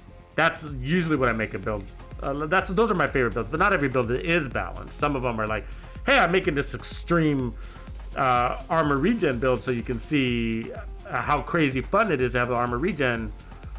You know, whatever. But I'm showing you limits of things as well. But I guess my point is that, you know, what irritates me is when I see somebody claiming every build that they put out is the best build. How can that be? If the last 10 builds you made, you said best sniper rifle build, whatever, I'm just making something up. And then the next, then in the next build you said it's the best sniper rifle build. Then you put out another build and you said it's the best sniper. I'm not going to believe you anymore. I no longer believe any of your builds are the best at anything because every time you put out a build you say it's the best. You know? So I don't buy that bullshit. I don't, there's, you know, when somebody says it's the best build, it'd be like, well, man, you better have some stats and some numbers behind that. And also compare it against the other builds because, you know, anyways, who cares? Who cares? It's, that's really subjective. My point is that it's got to be fun. It's got to be unique. You know, these are the things that I look to produce for you guys. Like that 511 build, that's a really good example, right? Like, you know, we all hate 511. Let's just admit it, right? I hate 511, you hate 511, but somebody dared me to make a 511 build, and I did it. But you know, I thought about it hard and tried 16 different variations until I landed on one that was worth publishing, even though it's a 511 build. It's a set that we hate using. But I found a way to make it fun and exciting and worth actually using it. And that's why I call it, the build video is called, I was dared to make a 511 build, but then I accidentally fell in love because I actually loved that build. I had a lot of fun running it. Is it the strongest build in the game? Of course not, you know? But did it give you infinite life over and over again? Yes. The survivability was so high on that, it was fucking amazing. Dean, what's going on, brother? I'm glad you made it. Looks like you're just swinging by. Be sure to watch this on the replay if you can. Also, guys, on my channel, I do my live streams are posted, so you can watch the replays if you tuned in late. You do want to watch the replay on this one, and I will put a marker on the replay if I can, so that you can see the premiere sneak preview of this build that you're seeing right now, which is Game Over. We're on build 2 now of Game Over. Game Over Part 2, build 2. But I had a trailer for it, a little hype trailer. That's worth watching. It's kind of fun. You know how Tux does it. When I start talking about myself in third person, then we know it's getting a little late. You know how Tux does it. Let me fast forward to the chungas here. Let's skip the boring parts. What do you guys say?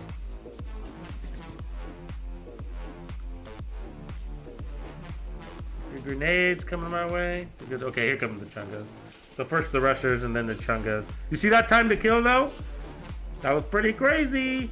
These chungas, it takes them a second to enter the room, but once they do, you'll see how fast that time to kill is. So let me get these guys in the room here. They're slow. They're fat and slow.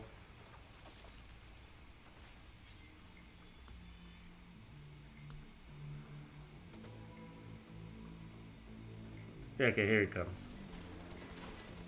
You see I changed weapons there? You see that? That's that SMG. Nice, you see that? I mean, that's impressive to me. But, I know it's all subjective. But,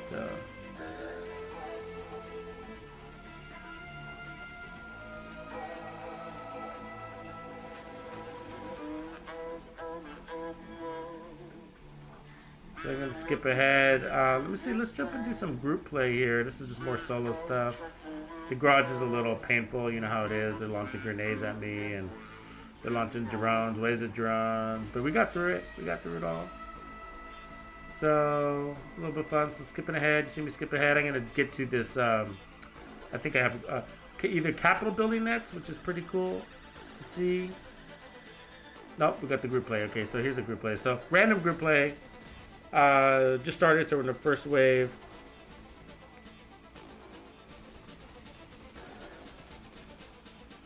Check that out, though. We actually did this pretty quick. These guys kind of screwed it up a little part way, and I wasn't able to. One of the guys, you know how it is, like when you ran a match fake, they were just kind of like running. They weren't like waiting for the whole group, and they started the next wave too early. And once we got inside, it was kind of painful, but.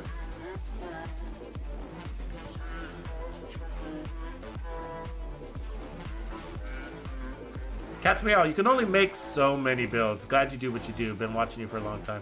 Yeah, you really can. You can only make so many builds. I mean, surprisingly, I keep finding new builds. I really do. You know, yeah, we haven't even tapped into like LMGs. I'm excited. You know, I've been thinking about those. I mean, I want to show you guys new ways to use those LMGs. I want to use them as support weapons. You know, I'm looking forward to, you know, running them that way, like suppressing the crowd, like actually trying to, you know, and then working with the team that's really good at like flanking.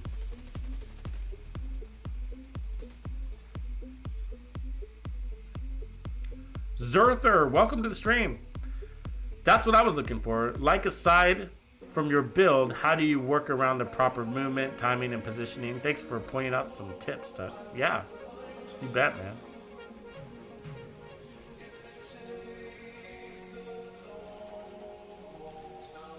Fat Cat, YouTube build videos is very competitive. It really is.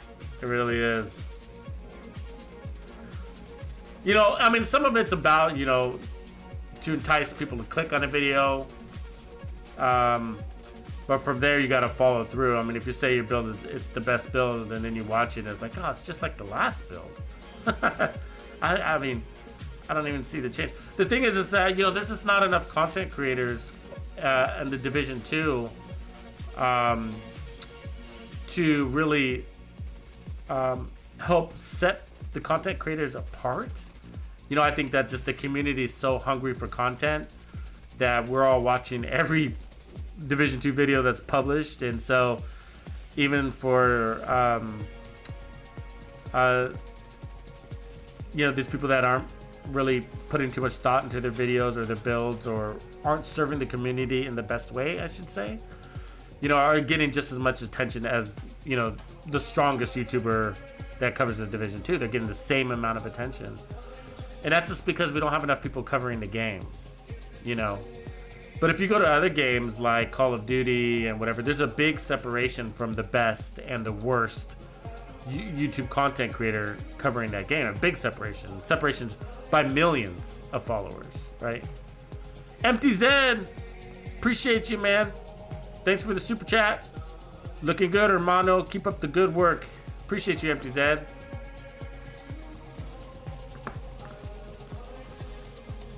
Appreciate the support.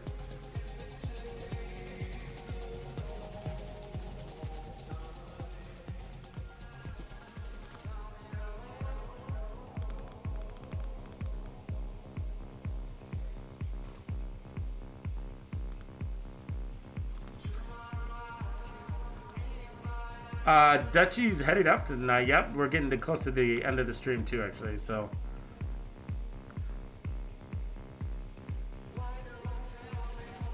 if you guys have any comments or questions, throw them down. Let me get to you.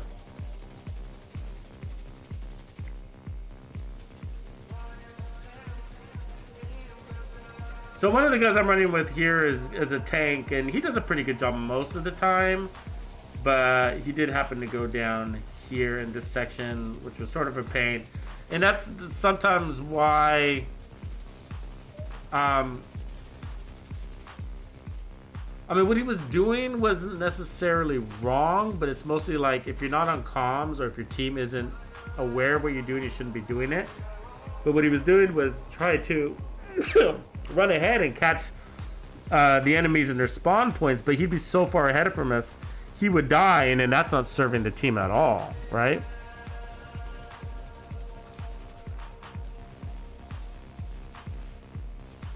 Fat Cat, if Massive and the devs offered you a job, would you take it? Probably not. Not really looking for a job. But maybe a gig, you know, like, you know,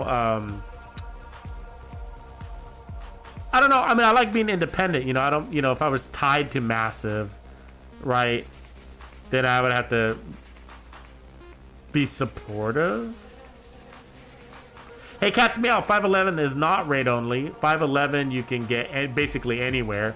You probably have been getting it and crushing it because you don't like it. It gives you, it starts with health, and then it's income and repair, and then hazard protection on that brand set. And so I built a really high income and repair build for it, and it was basically amazing. Anthony DeMar, that's what it was? It took the 511 build for you to join? Come on. Oh man, that's funny. That's really funny. You're like, that's it, 511 build, I'm sold. That's the funniest thing I've heard tonight, I think. Yeah, that's a really good question, Fat Cat, though. I mean, I get that a lot because of the... If you guys haven't seen, I have a Netflix-style mini-series build videos where I do these cinematic intros, basically, that are that tell a story. And Season 1 you can catch on my channel, and I do have a playlist that's dedicated to that as well. You can see that on the homepage of my channel on YouTube. You can catch that playlist. But yeah, I'd get a lot of comments off of those saying, hey, if Massive doesn't hire you, they're idiots, kind of thing. And I do see that as a compliment, so I appreciate you even mentioning that, because it's definitely a compliment. And, you know, it would be definitely a consideration, so I'm just thinking it through as you say it, and I'm just like, well, you know, I like being independent. And then when somebody, you know, hires you, you're locked into that content, or... you know, you're sponsored into that opinion that might have to be positive. But you know what? I'm a pretty positive person, and I think positive about this game, even the things that I don't like. There's just too many things that I do like, you know? I hate how they curve the grenades. That pisses me off more than anything. But I love this game enough to not really complain about it too much. You know what I mean? I'd rather not spend all my time complaining. You know, there's those gamers... YouTubers that do the angry rants, right? Born to Game, I think, is one of them. And that's his thing. That's his sauce, right? And it's kind of funny. But that's not my thing. I'd rather not complain about the game. I got too many things to enjoy. Well, my deal here is I like building a community and bringing us all together. Let's rally on the game, have fun. and create our own experience. I mean, even if the devs completely abandoned this game, which they didn't, and they haven't, you know, then that leaves it to us to make it fun and to find new experiences and to create builds that we've never seen before. Try doing raids with a new build that set. Let's all do a raid with purple builds. Let's all do a raid with Hunter's Fury. Let's all do, you know, a raid with no skills, and or let's all do legendary backwards. It's, you know, we make our own experiences. But yeah, I get it. You can't play the same mission over and over again. Speaking of, I mean, I can't even tell you the last time I've done an actual mission outside of legendary missions. I mean, I never do those. Probably do like one every 4 months or something like that.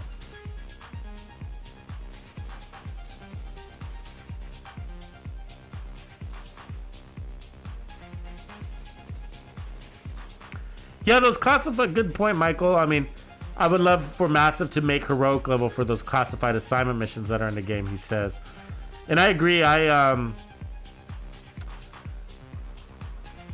It's like those, you know, you do those and then it's kind of like they're done, they're gone. I mean, why can't we? Yeah, there's not much of a repeat experience out of those, right?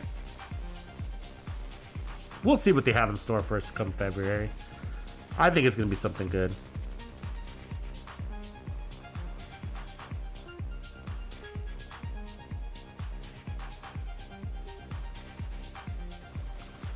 I like that style. Michael Myers' clan is running raids with all skills. That's cool, man. You got a good clan.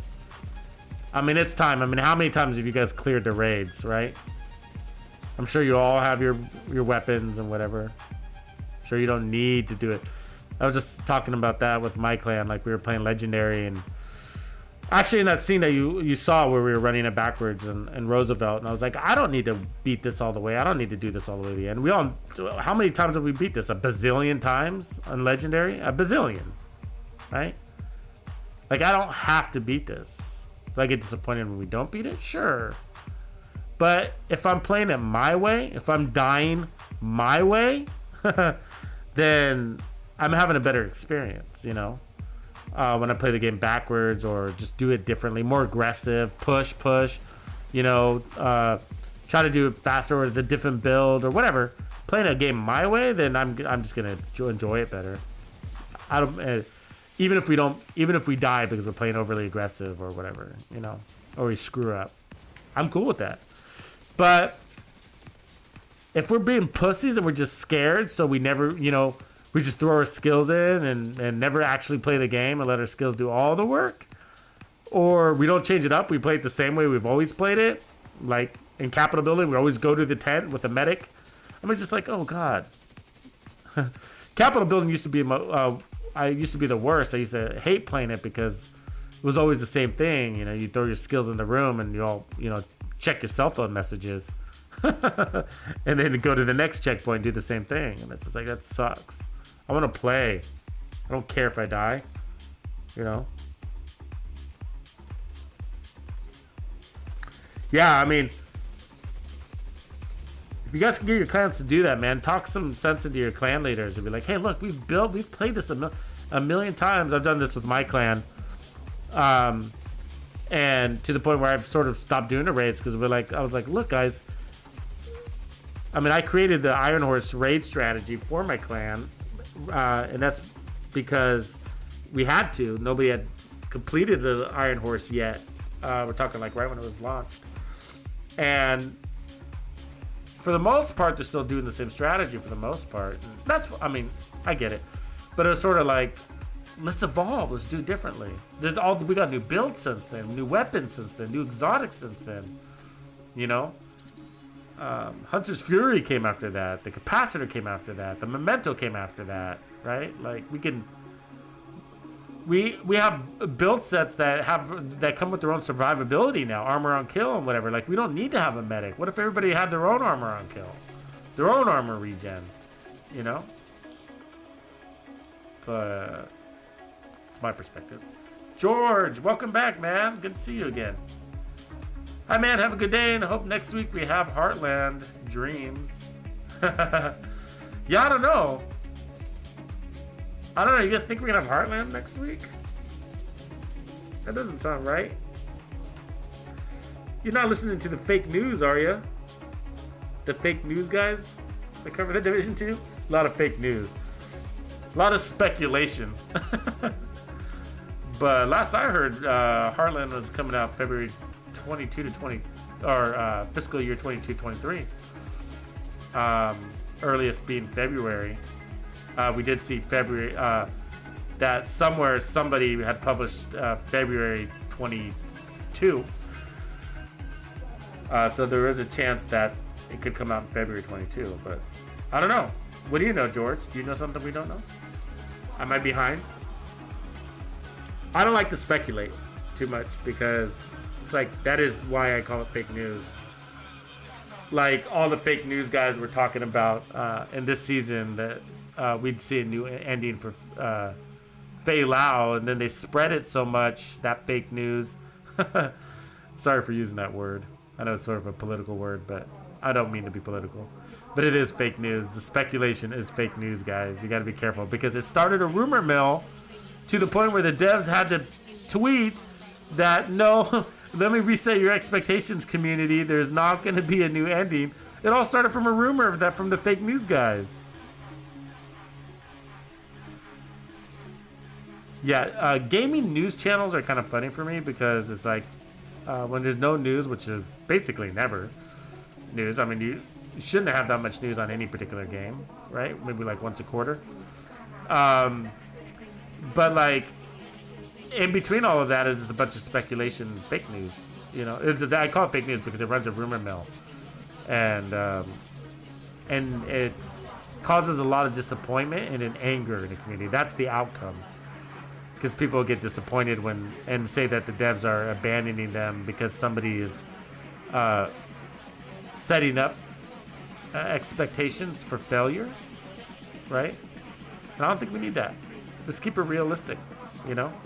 We're getting new content in February for Division 2, and we're not going to get anything between then now and then except for what they said, and which is going to be once a month. They're going to publish an article that's going to give us a glimpse into some of the changes that we're going to see in February.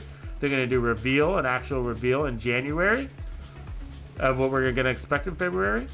And then we will have a makeshift repeat season between now and then, which I'm actually looking forward to.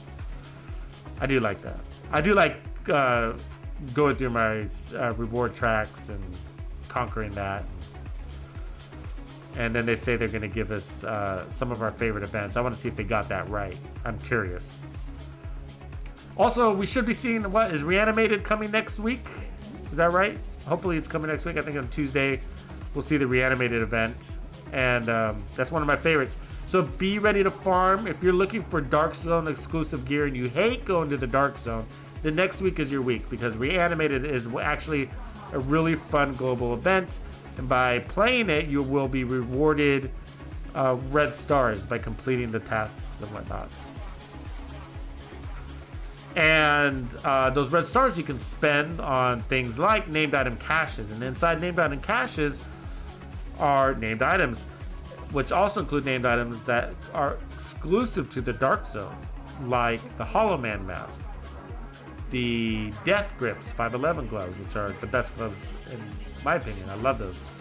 The Emperor's Guard named Murakami knee pads that give you 1% armor regen. The Dark Winter. What else do we got in there? We got the Matador. The Perfect Adrenaline Rush on the backpack. The Pinprick that nobody uses, which is a sniper rifle with a perfect first blood. What else? What else excites you about Dark Zone gear that I'm missing there? Oh, the gift. The Perfect Providence backpack that has perfect vigilance on it. That's one to have. Ferocious Calm, which is also pretty good. Has a perfect Overwatch. Or is it Overwatch or Overlord? Overwatch, I think. Which is a Fenris chest piece. That's actually a pretty good one.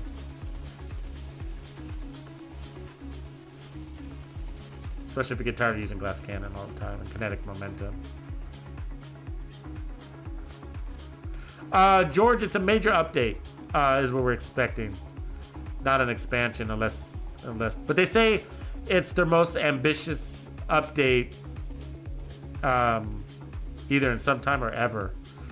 But they say it's going to change the whole dynamics of PvP. And they didn't give us any details on that, but I think they might be saying, you know, because of the skill tree and the way armor kits are going to work, that's going to change PvP a lot, the way armor kits work. Oh, the apartment. Good job, Anthony. Ooh, there you go. Apartment, good. Do you guys like the Black Friday? I've been thinking about creating a build for that. I haven't even actually used it. Oh, the rock and roll is a good one too. That's actually a really good shotgun. Really good shotgun. Fully automatic shotgun. 50% more ammo. What is that? The AC-12? Is that what you call it? Fat Cat and his rhymes. He's a poet. Fat Cat's a poet. Fat Cat poet. Red Stars, put down the chicken parm and go farm. I love chicken parm.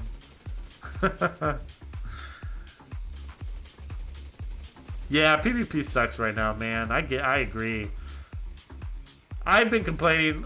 Good job, Cat's Meow. Orbit. Yeah, the Orbit's a must-have. It's a probably one of the best pistol, probably the best pistol type equipped besides the TDI card. But the TDI card also is, I think, Dark Zone exclusive. You can't get it outside the Dark Zone. I've only got those from named item caches, I believe. Season caches.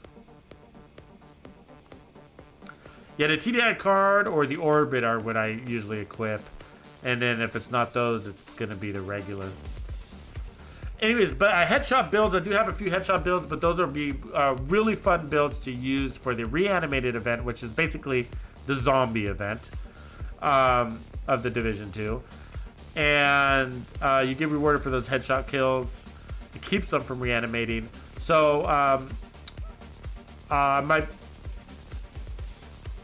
kind of reassemble my best headshot build videos, but the Virginian is a good one, which is also a Dark Zone exclusive gear and a gun really worth grinding for. The Virginian is OP. It's a named 1886 with perfect boomerang, which gives you a 75% chance to get back that bullet on crit. So you crit and the bullet is returned to the chamber, and then the next bullet delivers, what is it, 50% more damage? So that's crazy. It's crazy powerful. Yeah, the TDR card was from one of the seasons. You're right. I want to say the TDR card came out the same time. What did it come out with? I think the Memento, the same time the Memento did. They introduced a lot of these hybrid gun weapons that synergize together. I think it was that one. Along with Bellstone. I think Bellstone came out with it. That was a really good season. God, we got so much good gear there. Yeah, so I have a Virginia build. Also, I have another build called the Skull Crusher. That's going to be a good one for the reanimated event. And that uses the Regulus. That's a Regulus Headhunter build. Run and gun style. Really fun. And just like most of my builds, it's shieldless. So look forward to that. And also Sucker Punch and Decapitator. Sucker Punch is really fun. Try that one. Sucker Punch is a build I created because I love sniping. I do. I really do. I love sniping. It's actually my favorite gameplay style. And then I also became and learned to love and still do love running and gunning. And so Decapitator and Sucker Punch, those builds, I answered the question, how do I turn a sniper build into a run and gun build? And that's what they did. So it's basically point blank sniping. It's like putting the barrel of your sniper rifle to the back of somebody's head and shooting. That's what those builds allow you to do. They give you a lot of survivability to do it, and they allow you to fast scope, no scope, basically. I run no scope on the White Death, and I create a run and gun build for the White Death with no scope, and you're one-shot killing elites, named elites too in many cases. So on heroic, of course. And I also use them in legendary, and I show that gameplay footage. You should check it out. But I'll probably assemble these best of builds for headshots and for the Reanimated event. So I'm gonna check on that tomorrow, make sure that Reanimated does start on Tuesday, and if it does, I'll need to get that prioritized and maybe out on Monday. Nexus Yang asks, do you have a build with the Bighorn? Yes. Yes, I do. And it's called the Bighorn build. I actually rarely say this about things, but builds, but I feel like the Bighorn, with the Bighorn, there's only one way I would run the Bighorn, you know, and that was after exploring and trying this and trying that. I'm looking for the video right now as I speak. I'm gonna drop the link here. But I found that, you know, you got the scope in, right? Capabilities, and they give you this, you know, crazy amount of headshot damage, but you know, that just makes you a really bad sniper. You might as well run a sniper build if you're gonna do that, and you're gonna do a better job of killing. So you don't want to build around that. What you want to build around is the fully automatic headshots, and you know, you get, what is it, 200% headshot damage or something like that. And so, but it's the fully automatics that makes it worth it. But in order to do that, you need to have the handling and the power behind it. So I created this build to do that. So I'm gonna post it right now in the chat with this link. So you should check that out. It's that 4-piece striker. Had a lot of fun. Obliterate, memento, and it's a laser beam. Also increases the RPM, improves the handling, so that you can go fully automatic on fools' foreheads at range. So, and for me, that's the only way to run a Bighorn. You know, you want to go. I mean, so just look at the problem, right? And the striker fixes this for a lot of assault rifles, but it's slow, right? It lacks a little bit of power and kick, and the handling sucks. So yeah, you gotta run striker because it solves those problems. So yeah, that's a good build, but yeah. But with the Bighorn, you can't force it either, you know. So it's.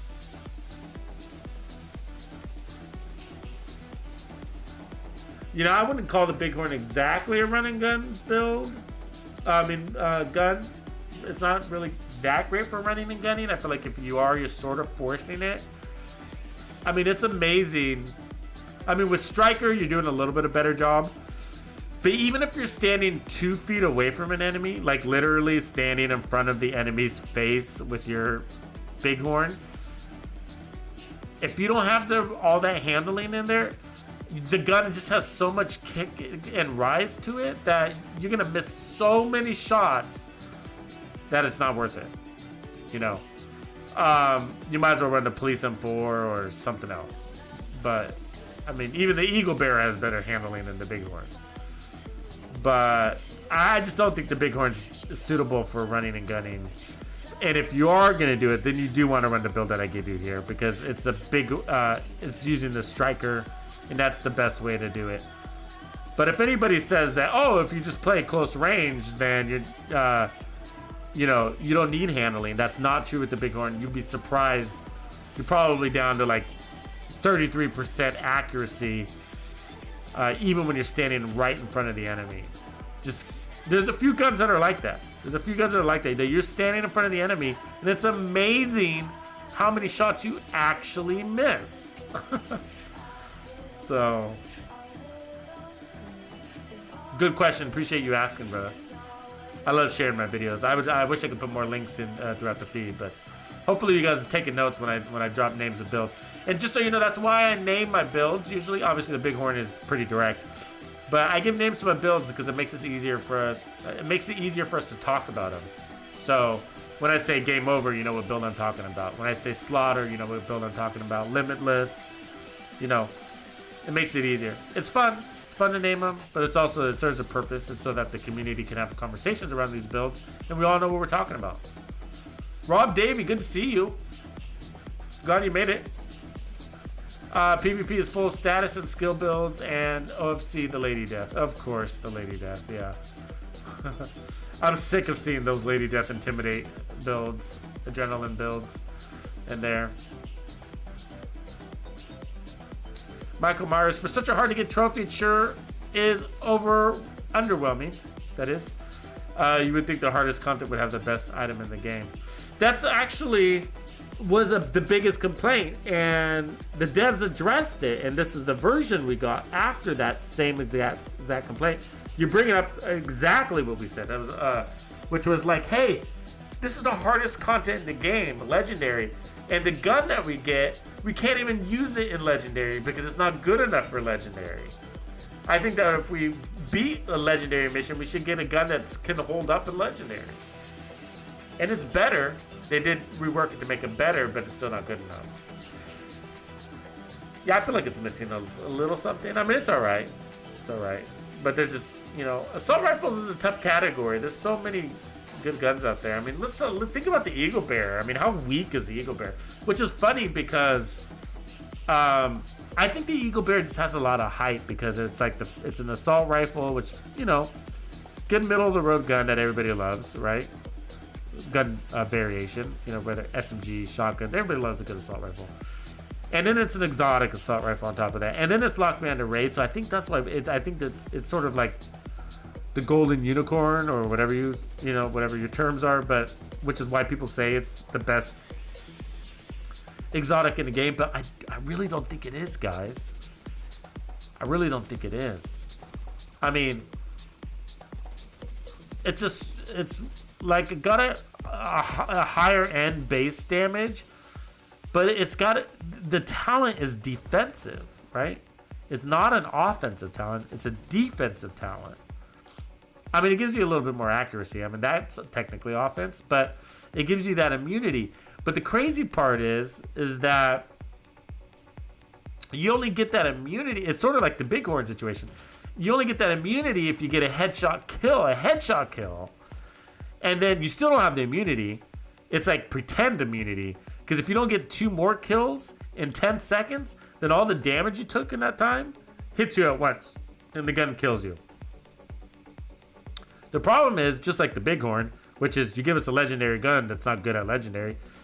The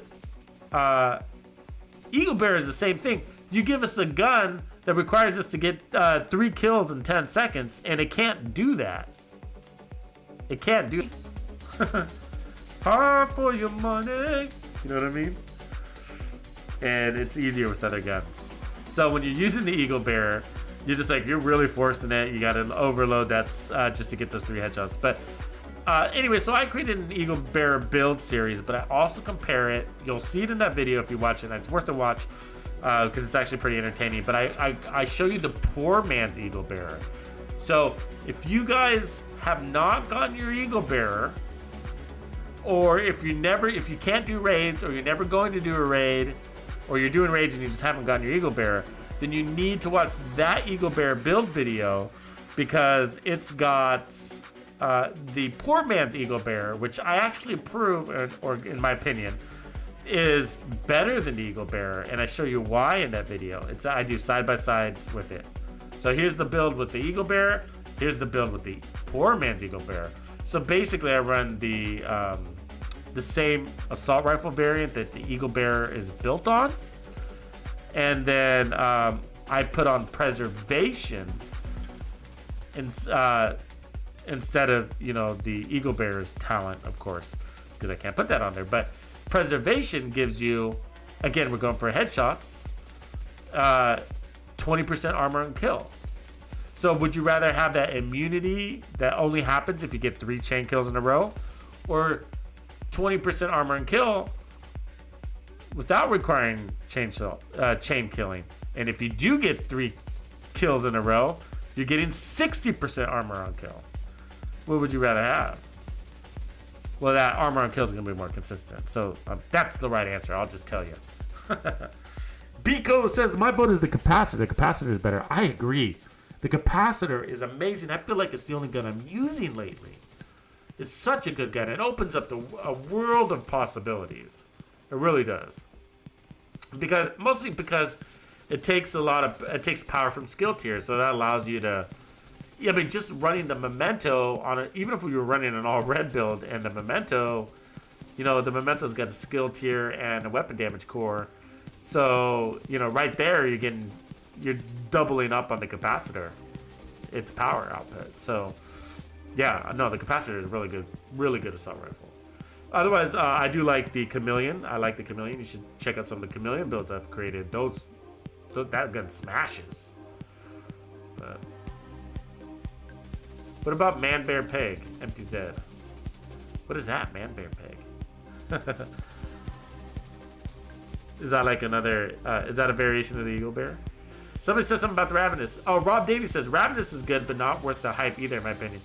Yeah, Rob, I totally agree. Isn't that sad? And that's why I haven't put together a ravenous build. I know I needed to do the same. I need to do the same thing like the eagle bear. Like, okay, I'm gonna sit down and do a ravenous build. You know, but it's just like the merciless. I haven't done the merciless build either because I use the merciless and I'm like, oh, this gun is so underwhelming. I can't even kill an elite with max explosions and amplified damage. You know, like when I build up that thing and put amp damage and run all weapon damage cores and whatever, and it doesn't kill an elite. I'm like, what's the point of having all those explosions?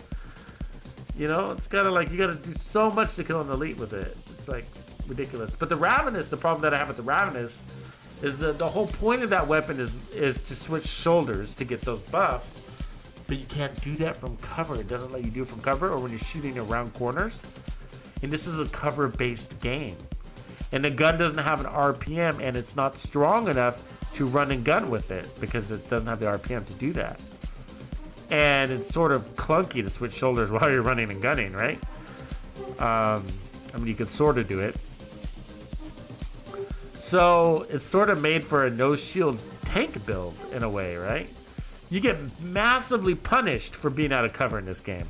So if you don't have the weapons to the power to do that and the regen to do that, then you know, whatever. So it's like this, you know, basically a backup weapon is what it's good for, right? Like when the Chunga's not looking at you, then you pull it out. You see us gangbanging this boy here. We do a pretty good job for a team that's randomly put together.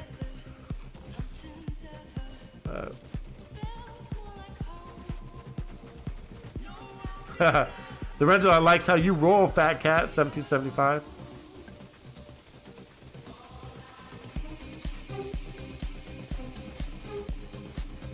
Fat Cat makes a good point though. The only good thing about the Eagle Bear is the 60 round mag. Anything less than that is uncivilized. Yeah, that is true. That is the only thing. I will tell you one thing actually. The most I've used the Eagle Bear lately is with my True Patriot build. Can't remember which build it was exactly. Let me look. But True Patriot gives you more rounds in the mag, right? And so the Eagle Bear already has 60 rounds in the mag, and with True Patriot you have 78 with one in the chamber for 79. That's an LMG, guys. Think about it. That's crazy, right? 85% protection from elites, highest ever. I think that's the one that I use, the Eagle Bear. So try that one. Anyways, guys, we're running to the end because we are now gotten to the loop of this gameplay. So, I appreciate you guys, and I will catch you probably on Tuesday for the next build video. Also, look forward to Monday. I will put out the schedule for the week as well. And for those of you that are in the Players Club, tomorrow I will post the build recipe for Game Over Part 2. Appreciate you guys. I'll catch you on the flip. Hopefully I got everybody's comments, and thank you for supporting my channel as always. Tuxedo out.